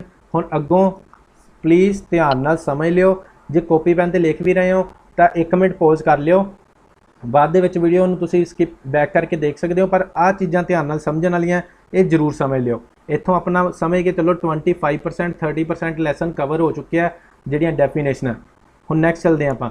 Next ਦੇਖੋ, ਇੱਕ ਆਪਣੇ ਕੋਲ ਕੀ ਹੈਗਾ, ਇੱਕ ਪਾਸੇ ਆਪਣੇ ਕੋਲ ਹੈਗਾ A, ਠੀਕ ਹੈ, ਇਹਨੂੰ ਆਪਾਂ ਕੀ ਕਹਿੰਦੇ ਆ M1 ਆਪਣੇ ਕੋਲ ਕੀ ਹੈ, ਤੇ ਉਦੋਂ ਬਾਅਦ ਆਪਣੇ ਕੋਲ ਕੀ ਹੈ M2, ਠੀਕ ਹੈ। ਉਦੋਂ ਬਾਅਦ ਆਪਾਂ ਇਹ ਕੀ ਹੈ, ਇਹ ਸੈਂਟਰ ਤੋਂ ਸ਼ੁਰੂ ਹੁੰਦਾ ਜੀ ਹਮੇਸ਼ਾ। ਇੱਕ ਚੀਜ਼ ਯਾਦ ਰੱਖਿਓ, ਜਿਹੜਾ ਗ੍ਰੈਵਿਟੇਸ਼ਨ ਬਲ ਹੁੰਦਾ, ਗ੍ਰੈਵਿਟੇਸ਼ਨਲ ਹੁੰਦਾ, ਗੁਰਤਾਕਰਸ਼ਣ ਬਲ ਹੁੰਦਾ, ਉਹ ਹਮੇਸ਼ਾ ਸੈਂਟਰ ਤੋਂ ਲੱਗਦਾ। ਉਦੋਂ ਬਾਅਦ ਕੀ ਹੈ, ਸੈਂਟਰ ਤੋਂ ਚੱਕਣਾ, ਸੈਂਟਰ ਦਾ ਡਿਸਟੈਂਸ ਆਪਣੇ ਕੋਲ ਕਿੰਨਾ D, ਠੀਕ ਹੈ, ਆਪਣੇ ਕੋਲ ਮੰਨ ਲਿਆ D ਹੈ। ਉਸ ਤੋਂ ਬਾਅਦ ਆਪਣੇ ਕੋਲ ਕੀ ਹੈ, ਆਪਣੇ ਕੋਲ ਗ੍ਰੈਵਿਟੇਸ਼ਨਲ ਫੋਰਸ ਕੀ ਹੁੰਦਾ, ਡਾਇਰੈਕਟਲੀ ਪ੍ਰਪੋਰਸ਼ਨ ਹੁੰਦਾ। ਗ੍ਰੈਵਿਟੇਸ਼ਨਲ ਫੋਰਸ ਆਪਾਂ GF ਵੀ ਲਿਖ ਸਕਦੇ ਹਾਂ ਇਹਨੂੰ, ग्रैविटेशनल फोर्स, जी मल्टीप्लाई एफ कुछ भी लिख लो, ग्रैविटेशनल फोर्स होंदा जिहड़ा वो होंदा डायरैक्टली प्रपोर्शन होंदा किंदे होंदा M1 ते M2, ठीक है। देखो जे इन्हां दा मास वधदा जाऊ तो फोर्स भी की है वधदा जाऊगा। एक चीज़ का ध्यान रखना, मास नाल ही सारा कुछ चलता, किसी प्रोडक्ट के मास नाल ही सारा कुछ चलूगा। जे मास वधूगा तो फोर्स भी की है वध जाऊगा। नैक्सट अपने को है उल्ट अनुपाती। उल्ट अनुपाती किंदे हुंदा आपां पिछे कीता सीगा, वर्गां दे दिशा दे उल्ट अनुपाती हुंदा, ठीक है। आपां देखो पिछे तुहानूं दोबारा लाइन पढ़ा देना, जिहड़ा उन्हां दे केंद्रां विचकार दूरी है, दूरी अपने कोल की है डी, ठीक है। डी उदों बाद की है वर्ग दे उल्ट अनुपाती, डी दे वर्ग दे उल्ट अनुपाती की होगा ग्रैविटेशनल फोर्स होगा। इन्ना सारिਆਂ ਨੂੰ पता लग गया होना। उस तो बाद अपने कोल की है, ये हमेशा ही ज़्यादा चीज़ों तो यही अप्लाई होंदा। तो इस तो अगे जाने तो पहला समझ लो, क्योंकि इस तो बाद फॉर्मूला बनना है जिहड़ा तुहाडे दिमाग दे विच बैठा होना चाहिए पक्का ही। तो हुण अगे जाने तो पहला समझ लो कि आ जिहड़ा आया किवें आ। जिहड़ा ग्रैविटेशनल फोर्स है सिद्धा अनुपाती किंदे हुंदा, सिद्धा अनुपाती हुंदा पुंजां दे गुणनफल दे। पुंज अपने कोल किहड़े-किहड़े दित्ते होए इत्थे M1, ठीक है, M1 दिता ते M2, इन्हां दोवां दा गुणनफल होऊगा जिहड़ा उहदे सिद्धा अनुपाती होऊगा। नैक्सट की अपने कोले उल्टा अनुपाती किंदे होऊगा, केंद्रां विचकार दूरी दे वर्ग दे। केंद्रां दे विचकार दूरी की है अपने कोले नीचे आऊगा D, ठीक है। केंद्रां दे विचकार दूरी कितनी है D दा वर्ग की है 2 लग गया अपने कोले, ते F जिहड़ा उल्ट अनुपाती है 1/D दी स्केयर दे। हुण आपां इत्थे बनाउण जा रहे हैं फॉर्मूला देखो किवें बनूगा। फॉर्मूला अपने कोल बनाना किंदा G ते F दा ग्रैविटेशनल फोर्स दा। ग्रैविटेशनल फोर्स दा फॉर्मूला अपने कोल की बनूगा, पहला तो आपां उवें जिहड़ा बनाया उहनूं जोड़ दांगे दोवां नूं, ठीक है। प्रोपोर्शनल M1 ते M2, क्लीयर हो गया जी। तो नीचे अपने कोल की आया सीगा जिहड़ा उल्ट अनुपाती हुंदा D दी स्केयर दे। हुण आ चीज़ हमेशा फॉर्मूले दे विच आपां यूज़ नहीं कर सकते, इनू हटाण पिछे आपां की लाना पैना बराबर। जदों बराबर लगूगा उदों कॉन्सटेंट का यूज़ होऊगा। जिहड़ी चीज़ कॉन्सटेंट वो हुंदी है जिहड़ी चीज़ बदली नहीं जा सकती। तो आपां इत्थे ला दिंदे आ F बराबर है किंदे कॉन्सटेंट दे। कॉन्सटेंट की है अपने कोले वड्डी जी किनू रिप्रजेंट करी जांदी है, जिहड़ा कॉन्सटेंट नूं, एक जिहड़ा गुरुत्वाकर्षण बल दा यूनीवर्सल लॉ ऑफ ग्रैविटेशन नूं G रिप्रजेंट करती है। तो उदों बाद सेम ही रहूगा अपने कोल सारा M1 ते M2, ठीक है। उदों बाद अपने कोल बटा की आ गया D दी स्केयर। ये अपने कोले फॉर्मूला बन गया, ठीक है जी। जे तुहानूं कोई कल नूं पुछ ले ग्रैविटेशनल फोर्स दा जां F दा फॉर्मूला फोर्स दा की है, ग्रैविटेशनल फोर्स दा G M1 M2 ते बटा D दी स्केयर। ये अपने कोल फोर्स दा ग्रैविटेशनल फोर्स दा फॉर्मूला बन गया। इस तो बाद एक चीज़ ध्यान देने वाली है, G दी वैल्यू कितनी हुंदी है। वैल्यू मोस्ट इंपोर्टेंट है, पूछी जा सकती है जो भी तुहाडे तो सवाल आऊगा। G दी वैल्यू नोट कर लो सारे बच्चे, वैसे लगभग मन्नी जाती है जी 6 पॉइंट, ठीक है, 67 गुना 10⁻11। ये याद ही करनी पैनी है थोनों, newton meter square kg square. आ लो, ये सारी याद करनी पैनी है थोनों, ये नोट कर लियो, कोई भी बच्चा भुल्लियो ना कि इनकी वैल्यू की हुंदी है। इनू 7 के पिछे 3 भी लिख सकते हो, पर 7 भी मन्निया जाता, 7 0 इक्को गल ही है। जे 3 लिखना है तो 3 भी लिख सकते हो। देखो ये बनती किवें है, इनू बनाया किवें जाता है। कई बच्चों को होगा कि ये बनी किवें सा, ये तो चीज़ तुहानूं याद रखनी पैनी है, ठीक है। क्योंकि जे इन्हें डीपली विच जाओगे तो जिहड़ा पिछला भी पढ़िया वो भी भुल जाओगे।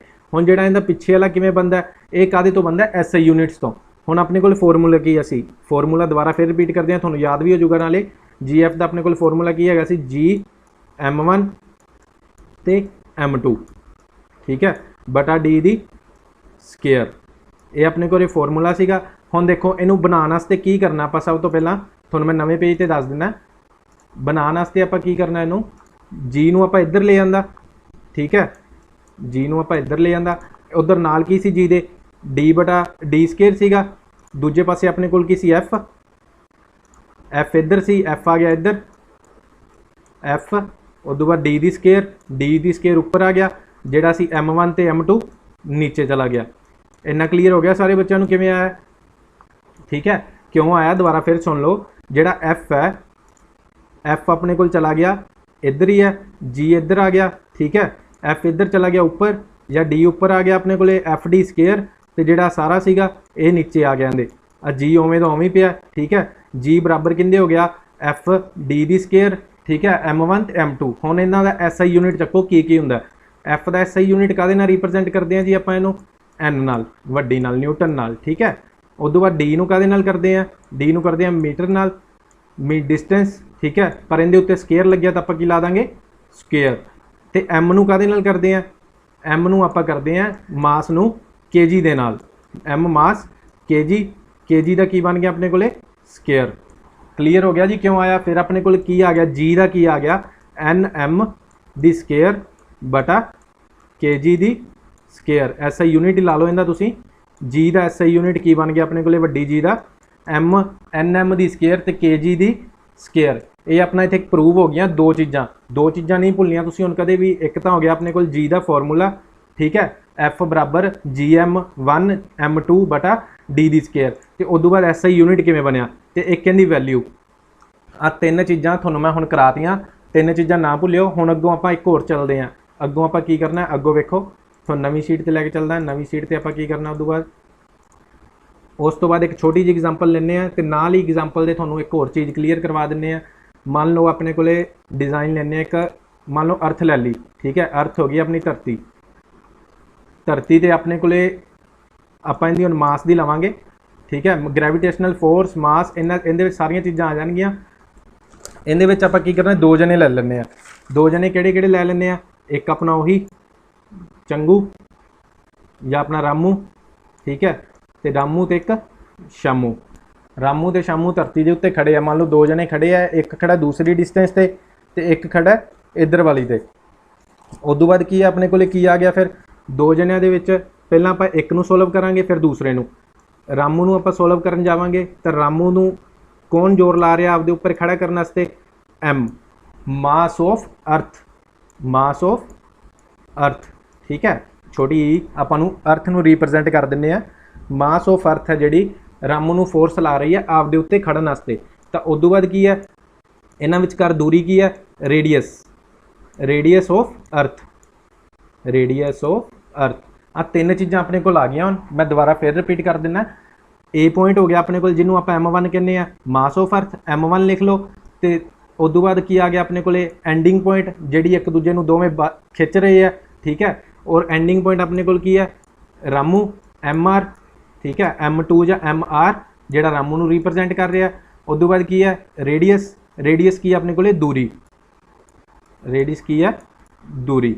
तो हुण देखो इहदे कोल अपने कोल की बन गया F बराबर, ठीक है, आपां रामू की कड्ढी ने इत्थे मान लो R ला लो, ठीक है। FR बराबर M1 G, G कॉन्स्टेंट लाउणी जरूरी है, बराबर लग्या जदों M1 की है अपने कोले मास ऑफ अर्थ, तो M2 की है अपने कोले, M2 की थां आपां MR भी लिख सकते हैं, की है अपने कोले MR जिहड़ा रामू नूं रिप्रजेंट कर रहा। थल्ले की अपने कोल दूरी कितनी है विचाले R, आर का की आ गया स्केयर। ਉਹੀ फार्मूला बन गया जी अपने कोले। तो एक होर चकते हैं आपां, हुण शामू की गल करते हैं। शामू नाल आपां की करना जी, हुण नवीं शीट ते चलते हैं। नवीं शीट ते शामू नाल आपां रिप्रजेंट करते हैं, किनू करांगे, सारियां चीज़ां सेम ही। एफ ई दी इत्थे आर की जगह की लिख देंगे शामू। उदों बाद की आ गया जी, जी तो बाद अपने कोल की आ गया M1 अपने कोल की आ गया मास ऑफ अर्थ, तो M2 अपने कोल की आ गया शामू MS। तो जी दूरी की है इन्हों के विचाले R दी स्केयर। आ दो बन गए जिहड़े मैं तुहानूं कहा सी, दो जने खड़े आ, इत्थे आपां 3 भी खड़ा सकते हैं, 4 भी खड़ा लो, 5 भी खड़ा लो, ये तुहाडी मर्जी है। अगों हुण देखो की करना, इहदे विच अपने कोल की है, एक चीज़ नोट करियो, ध्यान दिता होवे जिहड़े बच्चों ने। F का इत्थे रामू वाले का फार्मूला अपने कोल की बनिया, FR बराबर GM1 GMR ते R2, ते नीचे की बनिया FS बराबर GM1 MS ते R2। एक चीज़ की है इहदे विच बदली हुई है, इत्थे MR बदलिया जिहड़ा अपने कोले स्टैंडिंग पॉइंट है जिहड़ा रामू का, तो इत्थे की बदलिया अपने कोले MS। ये दो चीज़ां बनिया, बाकी चीज़ां अपने कोल की है सेम है। किहड़ियां सेम है, GM1 बटा R दी 2, तो दूजी सेम की है अपने कोले GM1 बटा R दी 2। तो एक चीज़ होर नोट कर लो, मैं तुहानूं पंजाबी च दस दिना, जदों भी कोई सेम चीज़ होवे उहनूं हमेशा कॉन्सटेंट नंबर दे देईदा हुंदा।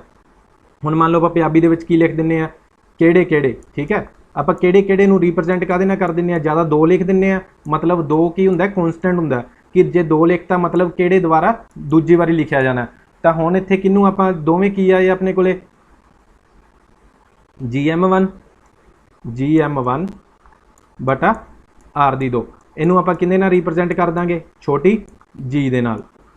ਬਸ ਇਹੀ ਪ੍ਰੂਵ ਕਰਨ ਵਾਸਤੇ ਮੈਂ 2 ਐਗਜ਼ਾਮਪਲਾਂ ਲਈਆਂ ਸੀ ਕਿ ਜਿਹੜੀ ਵੱਡੀ g ਹੈ ਉਹਦਾ ਫਾਰਮੂਲਾ ਸਾਰਿਆਂ ਨੂੰ ਯਾਦ ਹੋ ਗਿਆ ਹੁਣ, ਜਿਹੜੀ ਛੋਟੀ g ਹੈ ਉਹਦਾ ਆਪਣੇ ਕੋਲੇ ਇਹ ਵਾਲਾ ਬਣ ਗਿਆ, ਠੀਕ ਹੈ। ਇਹਦੀ ਛੋਟੀ g ਦੀ ਵੈਲਿਊ ਕੀ ਹੁੰਦੀ ਹੈ, ਇਹ ਵੀ ਨੋਟ ਕਰ ਲਿਓ, g ਬਰਾਬਰ 9.8 ਮੀਟਰ ਸਕੁਅਰ, ਠੀਕ ਹੈ। ਛੋਟੀ g ਦੀ ਜਿਹੜੀ ਆਪਣੇ ਕੋਲ ਵੈਲਿਊ ਬਣਦੀ ਹੈ, ਛੋਟੀ g ਦੀ ਵੈਲਿਊ, ਪਹਿਲਾਂ ਤਾਂ ਇਹ ਸਾਰਿਆਂ ਨੂੰ ਸਮਝ ਲੱਗ ਗਿਆ ਹੋਣਾ, ਕਿਸੇ ਬੱਚੇ ਨੂੰ ਕਿਸੇ ਵੀ ਤਰ੍ਹਾਂ ਦੀ ਕੋਈ ਕਨਫਿਊਜ਼ਨ ਨਹੀਂ ਹੋਣੀਗੀ। ਉਸ ਤੋਂ ਬਾਅਦ ਆਪਣੇ ਕੋਲੇ g ਦੀ ਜਿਹੜੀ ਛੋਟੀ ਦੀ ਵੈਲਿਊ ਬਣਾਉਂਦੇ ਆ 9.8 ms, ਠੀਕ ਹੈ। ਇਹ ਚੀਜ਼ਾਂ ਜਿਹੜੀਆਂ ਛੋਟੀਆਂ ਛੋਟੀਆਂ ਯਾਦ ਰੱਖਣੀਆਂ ਤੁਸੀਂ ਕਿ ਕਿਸੇ ਬੱਚੇ ਨੂੰ ਕਿਸੇ ਤਰ੍ਹਾਂ ਦੀ ਕੋਈ ਕਨਫਿਊਜ਼ਨ ਨਹੀਂ ਹੋਣੀ ਚਾਹੀਦੀ। ਮੈਂ ਦੁਬਾਰਾ ਫਿਰ ਰਿਪੀਟ ਕਰ ਦਿੰਦਾ ਸਾਰੇ ਬੱਚਿਆਂ ਨੂੰ। ਸਭ ਤੋਂ ਪਹਿਲਾਂ ਆਪਣੇ ਕੋਲ ਕੀ ਹੈ, ਦੁਬਾਰਾ ਇੱਕ ਵਾਰ ਰਿਪੀਟ ਕਰੂੰਗਾ, ਉਸ ਤੋਂ ਬਾਅਦ ਤੁਹਾਨੂੰ ਦੁਬਾਰਾ ਹੀ ਦੇਖਣਾ ਪਿਆ। ਵੈਸੇ ਤਾਂ ਸਮਝ ਲੱਗ ਜਾਣੀ ਚਾਹੀਦੀ ਹੈ ਤੁਹਾਨੂੰ ਸਾਰੇ ਬੱਚਿਆਂ ਨੂੰ ਕਿ ਇਹਦੇ ਵਿੱਚ ਕੀ ਕੀ ਗੱਲ ਕੀਤੀ ਗਈ ਹੈ। ਤਾਂ ਇਹਦੇ ਵਿੱਚ ਆਪਣੇ ਕੋਲ ਕੀ ਹੈ, ਫਸਟ ਕੀ ਹੈ, ਡਾਇਰੈਕਟਲੀ ਪ੍ਰਪੋਰਸ਼ਨ m1 m2 ਦੇ, ਤੇ ਇਨਡਾਇਰੈਕਟਲੀ ਪ੍ਰਪੋਰਸ਼ਨ ਕਿੰਨਾ ਹੁੰਦਾ 1/d ਦੀ ਸਕੁਅਰ ਦੇ, ਠੀਕ ਹੈ। ਤਾਂ ਉਹਦੇ ਵਿੱਚ ਆਪਣੇ ਕੋਲ ਕੀ ਆ ਗਿਆ, ਫਿਰ ਉਸ ਤੋਂ ਬਾਅਦ ਆਪਾਂ ਫਾਰਮੂਲਾ ਕ੍ਰੀਏਟ ਕਰ ਲਿਆ। ਫਾਰਮੂਲੇ ਦੇ ਵਿੱਚ ਆਪਣੇ ਕੋਲ ਕੀ ਆ ਗਿਆ, f ਦਾ ਫਾਰਮੂਲਾ ਆਪਣੇ ਕੋਲ ਕੀ ਬਣ ਗਿਆ, f ਦਾ ਫਾਰਮੂਲਾ ਬਣ ਗਿਆ m1 m2/d ਦੀ ਸਕੁਅਰ, ਠੀਕ ਹੈ। ਤੇ ਇਹਦੀ ਵੈਲਿਊ ਕਿੰਨੀ ਹੁੰਦੀ ਹੈ, ਇਹਦੀ ਵੈਲਿਊ ਹੁੰਦੀ ਹੈ g ਬਰਾਬਰ 6.67 ਗੁਣਾ 10 ਦੇ ਪਾਵਰ -11, ਤੇ ਇਹਦਾ SI ਯੂਨਿਟ ਕੀ ਹੁੰਦਾ nm ਸਕੁਅਰ kg ਸਕੁਅਰ। ਦੇਖੋ ਇਹਦਾ m ਆਪਾਂ ਯੂਨਿਟ ਕਿਵੇਂ ਬਣਾਇਆ ਸੀਗਾ, ਇਹਦਾ ਯੂਨਿਟ ਬਣਾਇਆ ਸੀਗਾ ਆਪਾਂ, ਇਹਦਾ ਯੂਨਿਟ ਆਪਣੇ ਕੋਲ ਬਣਿਆ ਸੀਗਾ ਕਿ ਜਿਹੜਾ ਇੱਧਰ ਆਪਾਂ g ਉੱਧਰ ਹੀ ਰਹਿਣ ਦਿੱਤੀ, f ਨੂੰ ਆਪਾਂ ਇੱਧਰ ਲੈ ਆਏ ਤੇ d ਉੱਪਰ ਆ ਗਈ ਉਹਦੇ ਕੋਲੇ m1 ਤੇ m2। ਉਸ ਤੋਂ ਬਾਅਦ ਆਪਣੇ ਕੋਲ ਕੀ ਹੈ, ਇਹਨਾਂ ਦੇ ਸਾਰਿਆਂ ਦੀ SI ਯੂਨਿਟ ਬਣਾ ਕੇ ਆਪਾਂ ਕੀ ਹੈ ਇਹਨੂੰ ਕ੍ਰੀਏਟ ਕਰਤਾ। ਉਸ ਤੋਂ ਬਾਅਦ ਆਪਣੇ ਕੋਲ ਕੀ ਹੈ, ਆਪਾਂ ਬਣਾਉਣੀ ਸੀ ਛੋਟੀ ਜੀ ਤੁਹਾਨੂੰ ਪਹਿਲਾਂ ਨਹੀਂ ਦੱਸਿਆ, ਮੈਂ ਬਣਾਉਣ ਤੋਂ ਬਾਅਦ ਦੱਸਿਆ। ਇਹਦਾ ਆਪਣੇ ਕੋਲੇ ਪੁਆਇੰਟ ਵੈਲਿਊ ਕੀ ਹੁੰਦੀ ਹੈ 9.8, ਦੁਬਾਰਾ ਫਿਰ ਰਿਪੀਟ ਕਰ ਦਿੰਦਾ 9.8 ਮੀਟਰ ਸਕੁਅਰ, ਠੀਕ ਹੈ, ਸੈਕਿੰਡ ਦੀ ਸਕੁਅਰ। ਆ ਇਹਦੀ ਵੈਲਿਊ ਹੁੰਦੀ ਹੈ, ਕਹਿੰਦੇ ਹੋ ਤਾਂ ਮੈਂ ਨਵੀਂ ਸ਼ੀਟ ਤੇ ਵੀ ਲਿਖ ਦਿੰਦਾ। ਲਓ ਜਿਹੜੇ ਬੱਚਿਆਂ ਨੂੰ ਨਹੀਂ ਪਤਾ ਲੱਗਿਆ ਦੁਬਾਰਾ ਫਿਰ ਰਿਪੀਟ ਕਰ ਲਓ, ਲਿਖ ਲਓ। ਜਿਹੜੀ ਛੋਟੀ ਜੀ ਦੀ ਵੈਲਿਊ ਆਪਣੇ ਕੋਲ ਪਹਿਲਾਂ ਤਾਂ ਆਪਣੇ ਕੋਲ ਕੀ ਹੁੰਦਾ GM1 ਤੇ R ਦੀ ਸਕੁਅਰ, ਠੀਕ ਹੈ। ਤੇ ਇਹਦੀ ਵੈਲਿਊ ਕੀ ਹੁੰਦੀ ਹੈ ਆਪਣੇ ਕੋਲੇ, ਵੈਲਿਊ ਹੁੰਦੀ ਹੈ ਇਹਦੀ 9.8 ਮੀਟਰ ਸਕੁਅਰ, ਸੈਕਿੰਡ ਦੀ ਸਕੁਅਰ। ਆਹ ਚੀਜ਼ਾਂ ਸੀ ਜਿਹੜੀਆਂ ਆਪਣੀਆਂ 2 ਮੋਸਟ ਇੰਪੋਰਟੈਂਟ ਚੀਜ਼ਾਂ। ਇਹਦੇ ਵਿੱਚ ਇੱਕ ਚੀਜ਼ ਹੋਰ ਤੁਹਾਨੂੰ ਪ੍ਰੂਫ ਕਰ ਦਿੰਦਾ ਮੈਂ ਕਿ ਜਿਹੜੇ ਇਹਦੇ ਵਿੱਚ ਕੀ ਆਪਣੇ ਕੋਲ ਦੱਸਿਆ ਗਿਆ।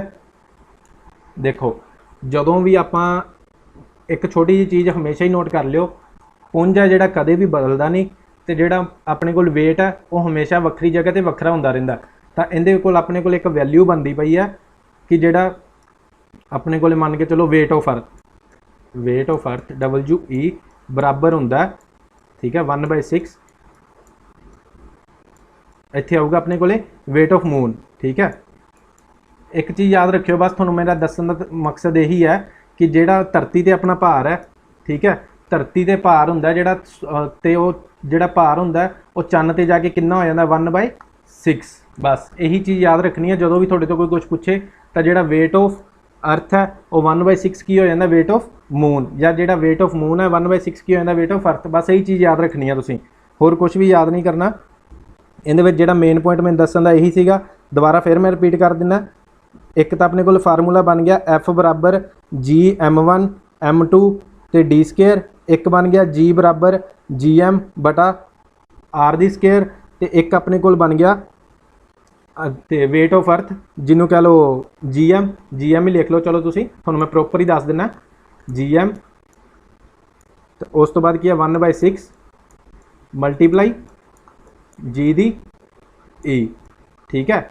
weight of moon ਆਪਣਾ ਆ ਗਿਆ ਤੇ weight of earth, ਤੇ ਉਸ ਤੋਂ ਬਾਅਦ ਕੀ ਬਣ ਗਿਆ 1/6। ਬਸ ਇਹ ਚੀਜ਼ਾਂ 3 ਯਾਦ ਰੱਖੋ ਜਿਹੜੀਆਂ ਨੋਟ ਕਰਨ ਵਾਲੀਆਂ। ਇਹੀ ਚੀਜ਼ਾਂ ਇਹਦੇ ਵਿੱਚ 3 ਜਿਹੜੇ ਮੇਨ ਫਾਰਮੂਲੇ ਬਣਦੇ ਆਪਣੇ। ਇਸ ਤੋਂ ਬਾਅਦ ਆਪਾਂ ਹਜੇ ਕੁਝ ਵੀ ਨਹੀਂ ਕਰਨ ਵਾਲਾ ਇਹਦੇ ਵਿੱਚ। ਜਿਹੜੀਆਂ ਮੇਨ ਜਿਹੜਾ ਫੋਕਸ ਆਪਾਂ ਇਹਦੇ ਤੇ ਕਰਨਾ ਹੈ, ਜੇ ਐਂਡ ਤੇ ਸਮੀਕਰਨ ਹੋਈਆਂ ਜ਼ਰੂਰ ਫੋਕਸ ਕਰਾਂਗੇ। ਹੁਣ ਦੇਖੋ ਹੁਣ ਜਿਹੜੇ ਆਪਾਂ ਫਾਰਮੂਲੇ ਕਰਨੇ ਕੀਤੇ ਆ ਉਹਨੂੰ ਆਪਾਂ ਇਹਦੇ ਉੱਤੇ ਐਡ ਕਰਨਾ, ठीक है। किवें करना देखो दस देना इहदे ते भी मैं, जे एक तो इहदे विच फार्मूले तो उही होने आ जिहड़े पहलां आपां कीते। जे किसी बच्चे ने क्या भी तो सारा एक फार्मूला रह गया, वो अपने कोल की रह गया W बराबर mg, वेट की mg, वो अपना इहदे विचों बन जाना। ये चीज़ ज़्यादा वो नहीं करन दी लोड़, ये आपां कीता ही होया, पर फिर भी तुसीं जे नोट करना तो नोट कर लो W बराबर mg।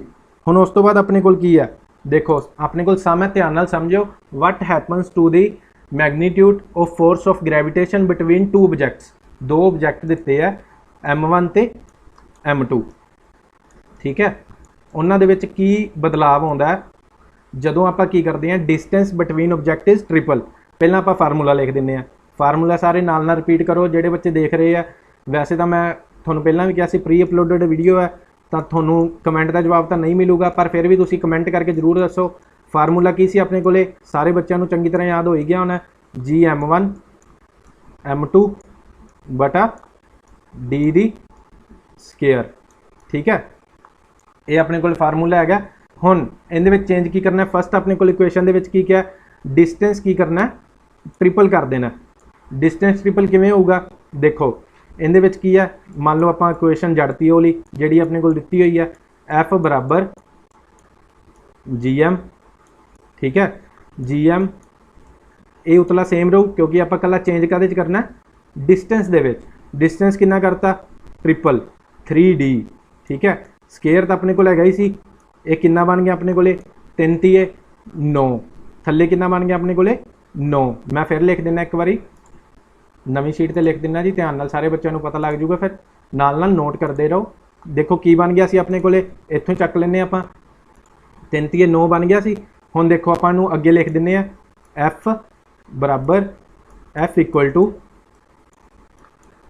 मैं पहला भी कहा सी लिखाई थे थोड़ा जिहा घट ध्यान दिओ क्योंकि लिखना थोड़ा जिहा मुश्किल है इहदे उत्ते, M1 M2 ते 9 D, ठीक है, D दी स्केयर। उदों बाद देखो की आया अपने को, आ चीज़ की हुंदी है, आ चीज़ नूं चक लो, ठीक है। आ चीज़ नूं जो चक लांगे आपां, डी ला लो कला, डी दी स्केयर, ठीक है। इनू जो चक लांगे अपने को की बन जूगा, सारा फॉर्मूला किंदा बन जूगा एफ का, ठीक है। इधर अपने को की रह गया, फिर ऊपर कितना रह गया 1, नीचे कितना रह गया 9। अपने को आंसर कितना आ गया, एफ बराबर 1/9 मल्टीप्लाई एफ। उस तो बाद की अगे हुण आपां चलते हैं सैकेंड अपने मास वाल, ठीक है। फस्ट अपना क्लीयर आउट हो गया होना सारे बच्चों को। सैकेंड अपने को हैगा मास, फस्ट जिहड़ा नीचे वाला सी अपना वो सीगा डिस्टेंस, उनका आंसर कढ़ता सी आपां। तो हुण आपां चलते हैं मास वाल। मास दे विच अपने को की आएगा, अपना फिर वही फॉर्मूला लिख लेने पहला वाला, F इक्वल टू G। ये मैं वार वार तां लिखदा रहना है कि जिहड़ा किसी दे भी बच्चे दे दिमाग दे विचों मिस ना होवे, ठीक है। जे किसी के दिमाग दे विचों मिस हो गया तो सारा थोड़ा लैसन जिहड़ा स्किप हो जाना, जिहड़ा आपां कीता कोई फायदा निकलना आउंदा।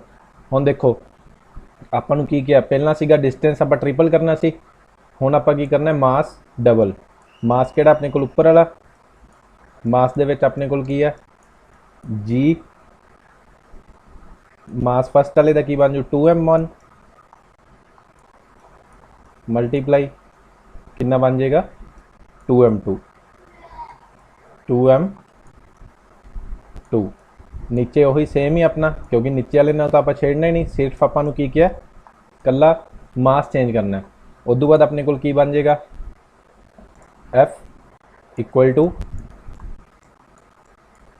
G 4 M1 ते M2, ठीक है।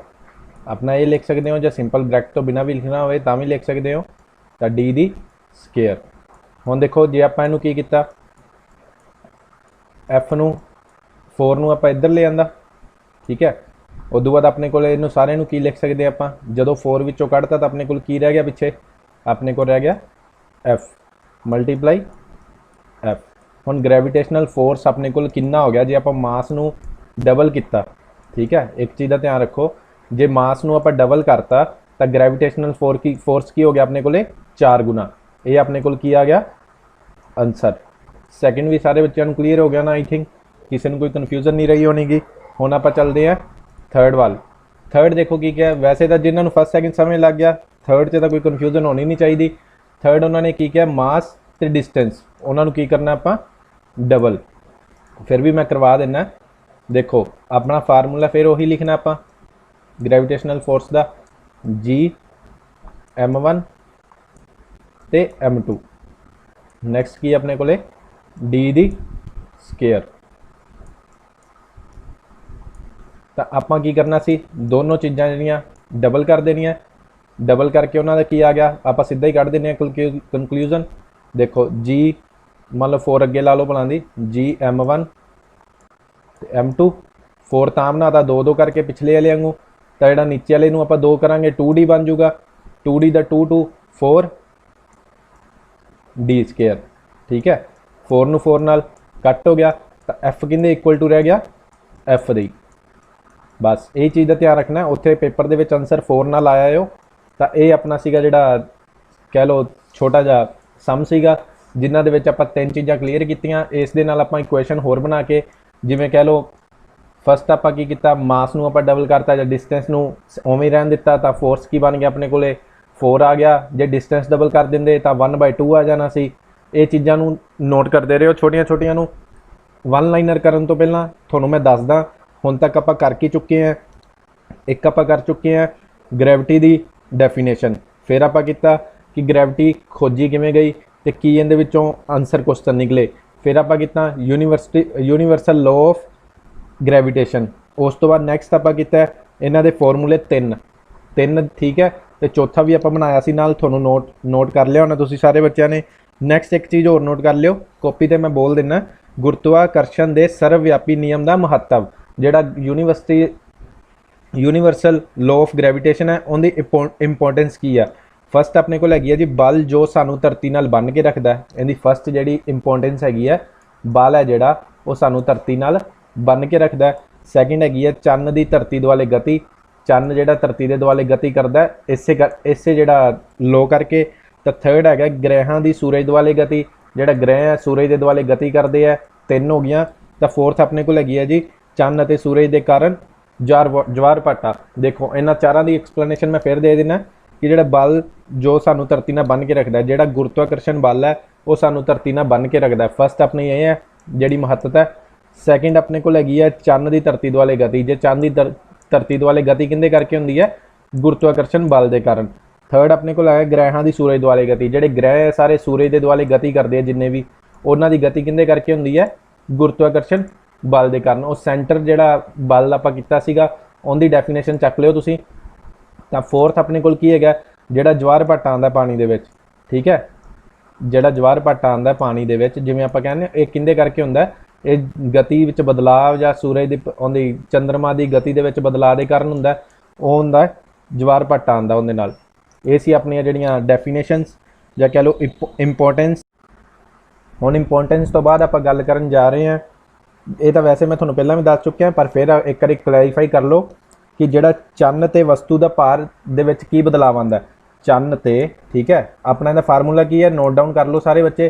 चंन ते वस्तु का भार, वस्तु का भार, ठीक है, अब नोट कर लियो। मैं तुहानूं पहलां भी कहा सी लिखाई ते ज़्यादा ना जाओ, फिर भी मैं कोशिश करूँगा कि वधिया ढंग नाल लिखां।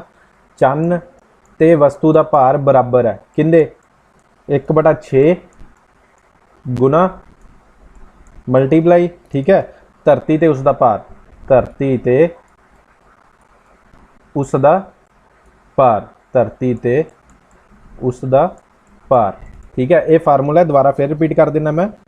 चंन ते, ठीक है, चंन ते जिहड़ा वस्तु का भार है बराबर किंदे है, 1/6 गुना धरती ते वस्तु का भार। मान लो एक चीज़ कोई 10 किलो की हैगी है जी, 10 जिहड़ा उहदा हैगा, ठीक है जी, वेट, तो उहदे विच अपने कोल की आऊगा 10 kg वेट दे विच 1 मल्टीप्लाई 1/6 मल्टीप्लाई 10, अपने कोल की बन गया 10/6। ठीक है, आप इनू एन दे विच कढ़ना है। एक चीज़ याद रखियो, न्यूटन, ठीक है, एन दे विच अपने कोल इहदा की आंसर आएगा 1.67 एन। जदों इनू सोल्व करोगे तो इहदा आंसर ये आएगा। बस आ सी अपना। हुण देखो आप की कर लिया, फॉर्मूले नोट, जिहड़ी चीज़ां नोट करनियां वो नोट कर लो। एक तो आप कर लिया फोर्स, ग्रैविटेशनल फोर्स का, ठीक है। एक कर लिया आप छोटी जी वाला, छोटी जी का मैं थोड़ा अगे दसदा की कहते हैं उन्होंने चंगी तरह डिटेल दे विच, वो थोड़ा कढ़ के दिखाता मैं किवें कढ़ना सी। एक आप SI यूनिट कर लिया जी का। थर्ड आप कर लिया चंद ते वस्तु का भार, ठीक है। होर जिहड़ा एक अद्धा रह गया वो तुसीं नोट डाउन कर ही लिया होना। अगों अपने कोल एक फ्री फॉल कर लिया, आप फ्री फॉल का भी थोड़ा डिटेल दे विच दसता। तो हुण नैक्सट अपने कोल की आंदा है, ये मोस्ट इंपोर्टेंट है, तो ध्यान जरूर दिओ सारे बच्चे। नैक्सट नवीं स्लाइड दे विच मैं करके दिखाना तुहानूं धरती दे गुरुत्वाकर्षण बल के प्रभाव विच वस्तुओं की गति की गल करांगे। आप इत्थे लिखिया मैं कुछ नहीं पर लिख दिना हुण, ध्यान नाल नोट कर लिओ। पहलां तुसीं डेफिनेशन दी जिहड़ी उपर हैडिंग है नोट कर लो, वो हैगी है धरती दे गुरुत्वाकर्षण बल के प्रभाव विच वस्तुओं की गति। तो इंग्लिश च आपां इहनूं कहांगे motion of object under the influence of gravitational force of the earth. ये सारी इहदी हैडिंग है। हुण आपां चलदे हां फॉर्मूले नाल। एक चीज़ नोट कर लिओ, जदों भी ग्रैविटेशनल गुरुत्वाकर्षण की गल होगी, गुरुत्वाकर्षण बल की गल होगी, ग्रैविटेशनल की गल होगी, उदों जदों किसी फॉर्मूले दे विच ए आउंदा, जिहड़े आप पुराने फॉर्मूले कर चुके हैं, गति दे होण, वेग दा होवे, प्रवेग दा होवे, ठीक है, कोई भी फॉर्मूला होवे, उहदे विच जिथे भी ए आऊगा, ए दा मतलब एक्सलरेशन, ठीक है। जिथे ए आऊगा उहदी थां तुसीं की लिख देना छोटी जी। ए नूं आपां पंजाबी च की कहने आ प्रवेग। आ बच्चे नोट कर लो, नाल दस देना मैं तुहानूं। ए नूं आपां एक्सलरेशन नूं पंजाबी दे विच की कहने आ प्रवेग। तो आपां छोटी जी नूं तुहानूं मैं उपर नहीं दस्सिया पर हुण दस देना। छोटी जी कड्ढण दा तां दसता मैं किवें कड्ढी दी है, ते की इहदा कॉन्सटेंट क्यों कहंदे आ इहनूं ते किवें बनी है। तो हुण छोटी जी नूं कहंदे आ गुरुता प्रवेग, गुरुता प्रवेग या गुरुत्वाकर्षण प्रवेग। गुरुता प्रवेग आऊगा वैसे ना, गुरुता प्रवेग इहदा राइट है बिल्कुल, इहनूं कहंदे गुरुता प्रवेग। तां करके जदों गुरुत्वाकर्षण की गल होगी उदों जिहड़ा कल्ला प्रवेग की जगह ते की लग जाऊगा गुरुता प्रवेग। इहदी जे एग्जाम्पल भी दे देना। तो पर एक चीज़ नोट कर लिओ बस, जिहड़ी ए की जगह ते की यूज़ होगा जी, तो एक होर चीज़ नोट कर लिओ एस की जगह ते की यूज़ होगा, एस की जगह ते यूज़ होगा एच, ठीक है। एस अपने कोल की है स्पीड, दूरी, नाल डेफिनेशंस या कह लो थोनों एक्सप्लेनेशन चंगी तरह दे रहा मैं ताकि भुल्लो ना। एस आपां किनू रिप्रजेंट करदा जी दूरी नूं, तो एच किनू करदा उचाई नूं। गुरुत्वाकर्षण दे विच अपने कोल की हुंदी है उचाई, दूरी नहीं हुंदी उचाई। तां करके जिथे भी दूरी गल होगी दूरी दी, उत्थे तुसीं की कट के लिख देना एस की जगह ते एच। आ दो चीज़ां चंगी तरह याद रखनियां, फिर तुहानूं कोई भी फॉर्मूला बनाउण दे विच दिक्कत नहीं आऊगी। हुण जिहड़े नवें फॉर्मूलिਆਂ की गल करते हैं पर जिहड़े अपने पुराने चलते आते हैं तो उन्हां दे विच की चेंजिस करने हैं ये मैं तुहानूं दस दिना हुणे। देखो एक फॉर्मूला मैं दस दिना V इक्वल टू, ठीक है, U प्लस इनर्शियल जिहड़ी इहनूं कहंदे आपां एक्सलरेशन या स्टार्टिंग पॉइंट हुंदा जिहड़ा A प्लस T। हुण मैं तुहानूं की कहा सी A की जगह ते की लिखना, A की जगह ते आपां लिखना एक्सलरेशन की जगह ते गुरुता प्रवेग, प्रवेग की जगह ते लिखना गुरुता प्रवेग, होर कुछ नहीं चेंज करना। इत्थे आ जाएगा अपने कोल जी ते टी। ये फॉर्मूले तुहानूं याद ही रखने पैने आ, ये भुल ना जाओ, पर एक जिहड़ा मर्जी याद रख लो इन्हां विचों। सैकेंड अपने कोल ए सी फस्ट, सैकेंड अपने कोल की है, सैकेंड भी तुहानूं दस देना।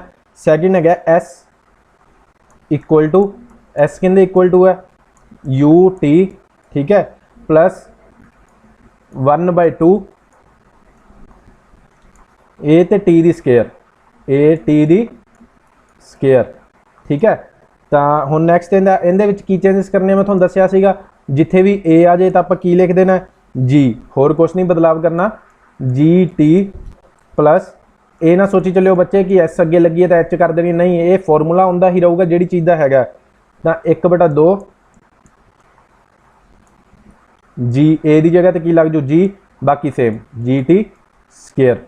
ये दो फॉर्मूले है, एक होर है जी, एक होर नोट कर लो जिहड़े बच्चे कर रहे हैं नाल नाल। मैं कमेंट का जवाब तो नहीं दे सकता क्योंकि ये प्री अपलोडेड वीडियो हैगी है, तो ये ना सोचो कि सर जवाब नहीं दे रहे या बुरा फील कर जाओ। आप ग्रुप के विच डिस्कशन कर लियो जदों मर्जी। थर्ड अपने को है, थर्ड की है नोट कर लो, थर्ड है वी दी स्केयर, ठीक है, v the square equal to u the square, u the square, एक मिनट बस, u the square plus 2AC, 2A sorry S, ठीक है, क्योंकि आप S चेंज करनी है तो फिर सारे बच्चों को ऑटोमैटिक पता लग गया होना। इनकी जगह तो आप की लिखना है V दी स्केयर उवें रहूगा, U दी स्केयर भी उवें रहूगा, प्लस 2 ए की जगह ते की आ जाना, ए की जगह ते आएगा अपने कोले जी, तो एस की जगह ते की आएगा एच। आ सी अपने 3 फॉर्मूले होर। देखो मैं फिर रिपीट कर देना, फस्ट अपना वड्डी जी वाला फॉर्मूला हो गया, छोटा हो गया छोटी जी वाला। छोटी जी वाला किहड़ा, गुरुता प्रवेग वाला, ग्रेविटेशनल फोर्स का 1 ते 2, 1 थर्ड हो गया वेट वाला, ठीक है, वेट ऑफ मून वाला। तो फोर्थ अपने को हो गया जिहड़ा पहला किया पां वाला, फोर्थ, फिफ्थ ते सिक्स्थ। 6 फॉर्मूले आपां हुण तक कवर कर चुके हैं, ठीक है। एक किया सी W = mg, वो भी नोट कर लो जिहड़े बच्चों ने करना। तो ये सी अपने को जिहड़े टोटल फॉर्मूले, एक आप समीकरण भी हल कर ली। हुण अगे आप गल करते हैं, देखो एक होर फॉर्मूला है, ये भी मोस्ट इंपोर्टेंट है। एक छोटी जी डेफिनेशन दे देना तुहानूं मैं, जिहड़ी इकाई खेत्रफल ते लग रहे धकेल बल नूं दबाव कहंदे आ। दबाव किहनूं कहंदे आ, जदों इकाई खेत्रफल हुंदा जिहड़ा एक जगह ते इकाई खेत्रफल ते लग रहे धकेल बल। धकेल बल तो सारे समझदे आ, कोई चीज़ नूं धक के बल लाना। तो जिहड़ा थ्रस्ट कहंदे आ जी उहनूं इंग्लिश दे विच थ्रस्ट, एरिया थ्रस्ट ते प्रैशर। दोबारा फिर डेफिनेशन मैं रिपीट कर देना, इकाई खेत्रफल ते लग रहे धकेल बल नूं दबाव कहंदे आ। हुण दबाव दा फार्मूला नोट कर लो। मेरा डेफिनेशन दस्सण दा मतलब ये सी कि तुहानूं जिहड़ा फॉर्मूले वाल लैके जाइए। तो अपने कोल फॉर्मूला की है जी, हुण दबाव, ठीक है जी, दबाव इक्वल टू, मैं लिख दिना नाल नाल नोट कर लो जिहड़े बच्चे कर रहे हैं। दबाव इक्वल टू, जे किसी का रह भी जाए टेंशन ना लियो, अगे ध्यान दे के सुन लो। जिहड़ी पिछली कोई वीडियो रह गई या जिहड़े बच्चे लेट आए सीगे, तो उन्हां वास्ते की है कि बाद दे विच वीडियो अपलोड हो जाऊगी, जदों मर्जी देख लियो। धकेल बल, ठीक है, जिन्हों आप थ्रस्ट कहने हैं, धकेल बल बटा खेत्रफल एरिया, धकेल बल बटा खेत्रफल। देखो मैनू लगता किसी को कोई कन्फ्यूजन नहीं रहनी चाहिए। ये उदों थोनों याद हो जाएंगे फॉर्मूले जदों थोनों चंगी तरह कोई समीकरण होई जा डेफिनेशन आई विच, तो उदों तुसीं बड़े आराम नाल कर लोगे। हुण इहदा इंग्लिश दे विच भी नोट कर लो जी, इहनूं इंग्लिश दे विच अपने कोल की हैगा P = ठीक है फोर्स, जिहड़ा आपां कह लईए उहनूं थ्रस्ट फोर्स, ठीक है जी, P = F/A। ये अपने को आएगा इंग्लिश दे विच। नोट कर लिया होना सारे बच्चों ने। तो अपने किन्ने ही फॉर्मूले देखो मोस्टली जिहड़े याद भी हो गए ने, तुहानूं कवर भी हो गए जिहड़े अपने चैप्टर दे विच आंदे आ। तो हुण अगे आपां चलदे आ। वैसे तो कोई कन्फ्यूजन रह नहीं गई होनी किसी बच्चे नूं। तो जिहड़े पिछले चैप्टर्स नूं लैके फॉर्मूले हैगे आ वो भी अपने हो गए होणगे। तो वन लाइनर करन तो पहलां एक चीज़ तुहानूं मैं पहलां भी कही सी, जिहड़ी आपां करनी है, भुल ना जाओ। वो हैगी अपना जिहड़ा सवेरे वाले मॉक टेस्ट दे विच भी बच्चे कन्फ्यूज सी कि पुंज, मास, भार ते वेट, इन्हां दे विच अंतर की हुंदा दोनों दे विच। तुहानूं मैं इंग्लिश दे विच भी दस्सिआ, नोट कर लो, मैं बोल के दस देना difference between mass and weight. जिहड़े बच्चे कर रहे हैं मैं हौली हौली बोल दूंगा। फस्ट अपने को हैगा पुंज, जिन्हों आप मास कहने हैं। कई बच्चे समझते हैं कि ये सेम ही है, पर सेम नहीं हुंदा है। पुंज ते अपने को एक की है भार, वेट कह दें जिन्हों आप, मैं सवेरे भी दसिया सी किंदे नाल रिप्रजेंट करते हैं, आप W नाल, ठीक है। तो पुंज का फस्ट अपने को की है, पुंज का अपने को फस्ट है वस्तु का पुंज, उसकी जड़ता का माप है। जिहड़ा वस्तु का पुंज है उनकी जड़ता है जिहड़ी उनका माप है, ठीक है। तो सैकेंड अपने को की है, फस्ट है जड़ता का माप है, जिहड़ा पुंज है। तो उही जिहड़ा उधरले पासे कह लो, तुसी दूसरी साइड की लिखना है, वो लिखना है वस्तु का भार ओह बल है जिस नाल वस्तु धरती वल आकर्षित होंदी है। दोबारा फिर रिपीट कर देना मैं, पुंज का है अपने को जी वस्तु का पुंज, उसकी जड़ता का माप है। भार है अपने को वस्तु का भार ओह बल है जिस नाल वस्तु धरती वल आकर्षित होंदी है, ठीक है। उस बाद नैक्सट अपने को सैकेंड पॉइंट है जी पुंज का, लै लो पहला, वस्तु का पुंज हमेशा स्थिर रहिंदा है। मोस्ट इंपोर्टेंट पॉइंट है जी ये, जिहड़ा वस्तु का पुंज है वह हमेशा स्थिर रहिंदा है। तो जिहड़ा भार है वह वख-वख थावां ते वख-वख हुंदा है। इहदी छोटी जी एग्जाम्पल भी दे दिना मैं, जिहड़ा पुंज है वह हमेशा स्थिर रहूगा, ठीक है। भार का वख-वख होने का मतलब जिवें आपां फॉर्मूला कीता, चंद का चंद ते वस्तु का भार इक्वल टू किंदा धरती ते भार, ठीक है, वेट ऑफ अर्थ। ये अपने को फॉर्मूला है, मतलब जिहड़ा धरती ते जिन्ना अपना भार है उनका 1/6 होगा चंद ते। क्लीयर है जी। तां कहते हैं कि जिहड़ा भार है वख-वख थावां ते वख-वख हुंदा रहिंदा। नैक्सट अपने कोले वस्तु के पुंज नूं M नाल दर्शाया जाता है। वस्तु के पुंज नूं किहदे नाल दर्शाया जाता है, छोटे वाली M नाल, ते वस्तु के भार नूं W नाल, ठीक है। तो नैक्सट अपना चलते है जी, वस्तु का पुंज कदे सिफर नहीं हुंदा। वस्तु का बस आ चीज़ नोट कर लो, एक क्वेश्चन च पूछी भी जा सकती है। जिहड़ा वस्तु है कोई भी, उनका पुंज है जिहड़ा मास है वो कदे भी 0 नहीं हुंदा। पर जिहड़ा भार है, ਭਾਰ ਦਾ ਕੀ ਹੈ ਆਪਣੇ ਕੋਲੇ, ਜਦੋਂ ਵਸਤੂ ਉਹ ਕੇਂਦਰ ਤੇ ਪਹੁੰਚ ਜਾਂਦਾ ਧਰਤੀ ਦੇ ਉਦੋਂ ਉਹ ਕੀ ਹੋ ਜਾਂਦਾ, ਜ਼ੀਰੋ। ਬਸ ਇਹ ਚੀਜ਼ ਨੋਟ ਕਰਨੀ ਹੈ ਤੁਸੀਂ ਕਿ ਜਿਹੜਾ ਵਸਤੂ ਹੈ ਉਦੋਂ ਜ਼ੀਰੋ ਹੋ ਜਾਂਦੀ ਹੈ ਜਦੋਂ ਧਰਤੀ ਦੇ ਕੇਂਦਰ ਤੇ ਪਹੁੰਚ ਜਾਂਦੀ ਹੈ ਉਹਦਾ ਭਾਰ। ਨੈਕਸਟ ਆਪਣੇ ਕੋਲੇ ਪੁੰਜ ਇੱਕ ਅਦਿਸ਼ ਰਾਸ਼ੀ ਹੈ ਤੇ ਭਾਰ ਇੱਕ ਸਦਿਸ਼ ਰਾਸ਼ੀ ਹੈ। ਅਦਿਸ਼ ਤੇ ਸਦਿਸ਼ ਆਪਾਂ ਡਿਟੇਲ ਦੇ ਵਿੱਚ ਫਸਟ ਚੈਪਟਰ ਦੇ ਵਿੱਚ ਪੜ੍ਹੀਆਂ ਹੋਈਆਂ, ਜਿਹੜੇ ਬੱਚਿਆਂ ਨੇ ਨਹੀਂ ਪੜ੍ਹੀਆਂ ਜਾ ਕੇ ਦੇਖ ਲਿਓ, ਵੈਲੋਸਿਟੀ ਵਾਲਿਆਂ ਸਾਰਾ ਕੀਤਾ ਹੋਇਆ ਆਪਾਂ। ਅਦਿਸ਼ ਤੇ ਸਦਿਸ਼, ਜਿਹੜੀ ਅਦਿਸ਼ ਰਾਸ਼ੀ ਕਿਹੜੀ ਹੈ ਉਹ ਪੁੰਜ ਹੈ ਤੇ ਜਿਹੜੀ ਸਦਿਸ਼ ਰਾਸ਼ੀ ਕੀ ਹੈ ਉਹ ਭਾਰ ਹੈ। ਨੈਕਸਟ ਕੀ ਹੈ, ਗਤੀ ਕਰਦੀ ਵਸਤੂ ਦਾ ਪੁੰਜ। ਮੈਂ ਲਿਖ ਦਿੰਦਾ ਅੱਗੋਂ ਇੱਕ ਜਿਹੜਾ ਫਾਰਮੂਲਾ ਹੈਗਾ ਇਹਦੇ ਵਿੱਚ ਛੋਟਾ ਜਿਹਾ, ਤੁਸੀਂ ਨੋਟ ਕਰ ਲਿਓ। ਗਤੀ ਕਰਦੀ ਵਸਤੂ ਦਾ, ਗਤੀ ਕਰਦੀ ਗੱਲ ਕਰ ਰਹੇ ਜੀ, ਗਤੀ ਕਰਦੀ ਵਸਤੂ ਦਾ ਪੁੰਜ ਕੀ ਹੁੰਦਾ, m = F/a। ਆ ਨੋਟ ਕਰ ਲਿਓ, ਗਤੀ ਕਰ ਰਹੀ ਵਸਤੂ ਦਾ ਪੁੰਜ ਕੀ ਹੁੰਦਾ, m = F/a। ਤੇ ਜਿਹੜਾ ਵਸਤੂ ਦਾ ਭਾਰ ਕੀ ਹੁੰਦਾ, ਉਹ ਹੁੰਦਾ ਵੱਡੀ W ਨਾਲ ਰਿਪਰੈਜ਼ੈਂਟ ਕਰਦੇ ਆ ਜੀ ਇਹਨੂੰ, ਵੱਡੀ W ਆਪਣੀ ਆ ਗਈ ਤੇ m ਤੇ g। ਆ ਦੱਸ ਰਿਹਾ ਸੀ ਮੈਂ ਤੁਹਾਨੂੰ ਵਾਰ-ਵਾਰ ਕਿ W = mg, ਉਹ ਕੀ ਹੁੰਦਾ ਜੀ, ਵਸਤੂ ਦਾ ਭਾਰ। ਠੀਕ ਹੈ, ਜਦੋਂ ਆਪਾਂ ਵਸਤੂ ਦਾ ਭਾਰ ਕੱਢਣਾ ਹੋਵੇ ਉਦੋਂ ਕੀ W = mg, m × g ਕਹਿ ਲਓ ਜਾਂ mg ਲਿਖ ਲਓ, ਇਹਨੂੰ ਇੱਕੋ ਗੱਲ ਹੀ ਹੈ। ਇਹ ਜਦੋਂ ਤੁਸੀਂ ਇਹਨੂੰ ਐਕਸਪੈਂਡ ਕਰੋਗੇ, ਤੁਹਾਨੂੰ ਇੱਕ ਹੋਰ ਚੀਜ਼ ਦੱਸ ਦਿੰਦਾ, ਜਦੋਂ ਤੁਸੀਂ W = mg ਨੂੰ ਐਕਸਪੈਂਡ ਕਰੋਗੇ ਉਦੋਂ ਫਾਰਮੂਲਾ ਬਣ ਜਾਊਗਾ ਗ੍ਰੈਵਿਟੇਸ਼ਨਲ ਫੋਰਸ ਦਾ। ਐਕਸਪੈਂਡ ਕਰਕੇ ਦੇਖ ਲਿਓ। ਨੈਕਸਟ ਆਪਣੇ ਕੋਲੇ ਪੁੰਜ ਦੀ SI ਇਕਾਈ, ਜਦੋਂ ਸਵੇਰੇ ਬੱਚੇ ਕਨਫਿਊਜ਼ ਸੀ, ਪੁੰਜ ਦੀ ਹੁੰਦੀ ਹੈ ਜੀ kg ਤੇ ਜਿਹੜੀ ਭਾਰ ਦੀ ਹੁੰਦੀ ਹੈ ਉਹ ਹੁੰਦੀ ਹੈ ਵੱਡੀ ਹੈ ਨਿਊਟਨ। ਬਸ ਇਹ ਚੀਜ਼ਾਂ ਯਾਦ ਰੱਖਣੀਆਂ। ਭਾਰ ਦੀ ਬੱਚੇ ਕਹਿ ਰਹੇ ਸੀ kg, ਉਹ ਭਾਰ ਦੀ ਨਹੀਂ ਜੀ, ਉਹ ਪੁੰਜ ਦੀ ਹੁੰਦੀ ਹੈ। ਪੁੰਜ ਦਾ SI ਯੂਨਿਟ ਕੀ ਹੁੰਦਾ, SI ਇਕਾਈ ਉਹ ਹੁੰਦੀ ਹੈ kg ਤੇ ਜਿਹੜਾ ਭਾਰ ਦੀ ਹੁੰਦੀ ਹੈ ਉਹ ਹੁੰਦੀ ਹੈ n। ਕਲੀਅਰ ਸਾਰੇ ਬੱਚਿਆਂ ਨੂੰ। ਲਾਸਟ ਆਪਣਾ ਪੁਆਇੰਟ ਹੈਗਾ ਜੀ, ਉਹ ਹੈਗਾ ਪੁੰਜ ਨੂੰ ਭੌਤਿਕ ਤੁਲਾਂ ਨਾਲ ਮਾਪਿਆ ਜਾਂਦਾ ਤੇ ਭਾਰ ਨੂੰ ਕਮਾਨੀਦਾਰ ਤੁਲਾਂ ਨਾਲ ਮਾਪਿਆ ਜਾਂਦਾ। ਬਸ ਇਹ ਆਪਣੇ ਜਿਹੜੇ ਹੈਗੀਆਂ ਸੀ ਡੈਫੀਨੇਸ਼ਨਾਂ, ਪੁੰਜ ਨੂੰ ਭੌਤਿਕ ਤੁਲਾਂ ਨਾਲ ਮਾਪਿਆ ਜਾਂਦਾ ਤੇ ਭਾਰ ਨੂੰ ਕਮਾਨੀਦਾਰ ਤੁਲਾਂ ਨਾਲ ਮਾਪਿਆ ਜਾਂਦਾ। ਤਾਂ ਆਪਾਂ ਹੁਣ ਵਨ ਲਾਈਨਰ ਕਰਦੇ ਹਾਂ, 10 ਵਨ ਲਾਈਨਰ ਲਿਖੇ ਆ ਜੀ ਅਸੀਂ, ਮੋਸਟ ਇੰਪੋਰਟੈਂਟ ਕਹਿ ਲਓ ਇਸ ਚੈਪਟਰ ਦੇ। ਤਾਂ ਨਾਲ ਨੋਟ ਕਰ ਲਓ, ਸਕਰੀਨਸ਼ਾਟ ਲੈ ਲਓ, ਵੀਡੀਓ ਸੇਵ ਕਰ ਲਓ, ਕੁਛ ਵੀ ਕਰ ਸਕਦੇ ਜੋ ਤੁਹਾਡਾ ਦਿਲ ਕਰਦਾ, ਬਸ ਸਮਝੋ ਜਿਵੇਂ ਮਰਜ਼ੀ ਸਮਝੋ। ਨਿਊਟਨ ਨੂੰ ਗੁਰਤਾਕਰਸ਼ਣ ਦੇ ਸਿਧਾਂਤ ਦਾ ਪਿਤਾਮਾ ਕਿਹਾ ਜਾਂਦਾ। ਹੋਰ ਵਨ ਲਾਈਨਰ ਕਰਾਂਗੇ, ਇਹ ਤਾਂ ਸਿਰਫ ਮੇਨ ਲਿਖੇ ਹੋਏ ਆ ਜੀ, ਕਰਨ ਨੂੰ ਆਪਾਂ 200 ਵੀ ਕਰ ਸਕਦੇ ਹਾਂ ਵਿੱਚੋਂ।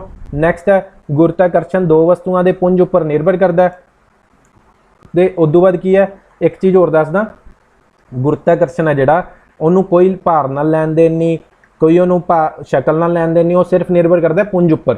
ਨੈਕਸਟ ਆਪਾਂ ਅੱਗੇ ਕਰ ਲੈਂਦੇ ਹਾਂ, ਗੁਰਤਾਕਰਸ਼ਣ ਬਲ ਸਦਾ ਹੀ ਆਕਰਸ਼ਣ ਰਹਿੰਦਾ ਹੈ, ਕਦੇ ਵੀ ਪ੍ਰਤੀਕਰਸ਼ਣ ਕੀ ਆਕਰਸ਼ਕ ਨਹੀਂ ਹੁੰਦਾ। ਆਕਰਸ਼ਣ ਦਾ ਮਤਲਬ ਹੁੰਦਾ ਕਿਸੇ ਚੀਜ਼ ਨੂੰ ਆਪਣੇ ਵੱਲ ਆਕਰਸ਼ਿਤ ਕਰਨਾ। ਗ੍ਰੈਵਿਟੇਸ਼ਨਲ ਫੋਰਸ ਹੁੰਦੀ ਹੈ ਜਿਹੜੀ, ਉਹ ਹਮੇਸ਼ਾ ਹੀ ਕੋਈ ਨਾ ਕੋਈ ਚੀਜ਼ ਨੂੰ ਆਪਦੇ ਵੱਲ ਆਕਰਸ਼ਿਤ ਕਰਦੀ ਹੈ। ਜੇ ਆਪਾਂ ਜੋ ਆਕਰਸ਼ਿਤ ਨਾ ਕਰੇ ਤਾਂ ਆਪਾਂ ਵੀ ਹਵਾ ਦੇ ਵਿੱਚ ਉੱਡਣ ਲੱਗ ਜਾਈਏ। ਠੀਕ ਹੈ ਜੀ।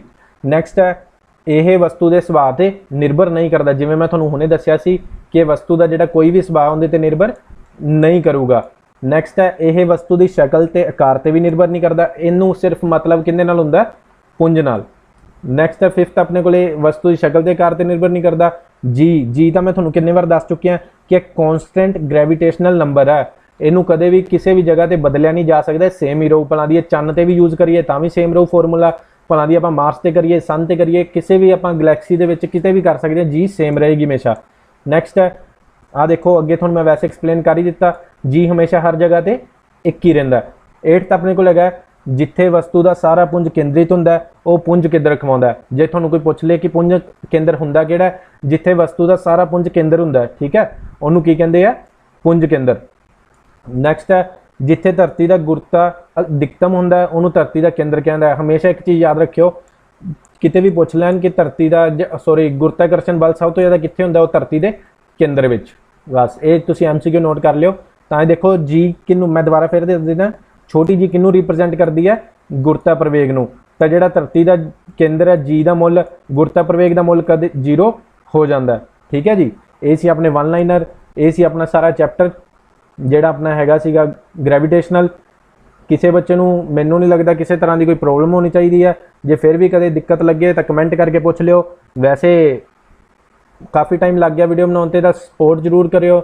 ਤੁਹਾਨੂੰ ਵੀ ਮੈਂ ਕਿੰਨੇ ਜਣਿਆਂ ਨੂੰ ਕਿਹਾ ਸੀ ਸਵੇਰੇ ਵੀਡੀਓ ਆਊਗੀ, ਸ਼ਾਮ ਨੂੰ ਆਊ। ਇਹ ਸਿਰਫ ਤਾਂ ਆਇਆ ਕਿ ਕਾਫੀ ਟਾਈਮ ਜਿਹੜਾ ਇਹਨੂੰ ਕੰਜ਼ਿਊਮ ਕਰ ਲਿਆ ਇਸ ਵੀਡੀਓ ਨੇ, 2 ਦਿਨ ਲੱਗ ਗਏ ਸਾਨੂੰ ਪ੍ਰੋਪਰ ਇਹਨੂੰ ਵੇ ਨਾਲ ਜਿਹੜਾ ਸੈੱਟ ਬਿਠਾਉਣ 'ਤੇ। ਤਾਂ ਸਪੋਰਟ ਜ਼ਰੂਰ ਕਰਿਓ ਅਤੇ ਪਿਆਰ ਆਪਣਾ ਹੀ ਬਣਾਈ ਰੱਖਿਓ। ਮਿਲਦੇ ਹਾਂ ਆਪਾਂ ਹੁਣ ਅਗਲੇ ਚੈਪਟਰ ਦੇ ਵਿੱਚ ਜਲਦੀ ਤੋਂ ਜਲਦੀ। ਜੇ ਇਸ ਨੂੰ ਵਧੀਆ ਰਿਸਪੌਂਸ ਮਿਲਿਆ ਤਾਂ ਜਲਦੀ ਜਿੰਨੀ ਜਲਦੀ ਹੋ ਸਕੇ ਅਗਲਾ ਚੈਪਟਰ ਵੀ ਇਹੀ ਲੈ ਕੇ ਆਵਾਂਗੇ। ਧੰਨਵਾਦ ਆਪਣਾ ਕੀਮਤੀ ਸਮੇਂ ਦੇਣ ਵਾਸਤੇ। ਮਿਲਦੇ ਹਾਂ ਜੀ ਅਗਲੀ ਵੀਡੀਓ ਦੇ ਵਿੱਚ।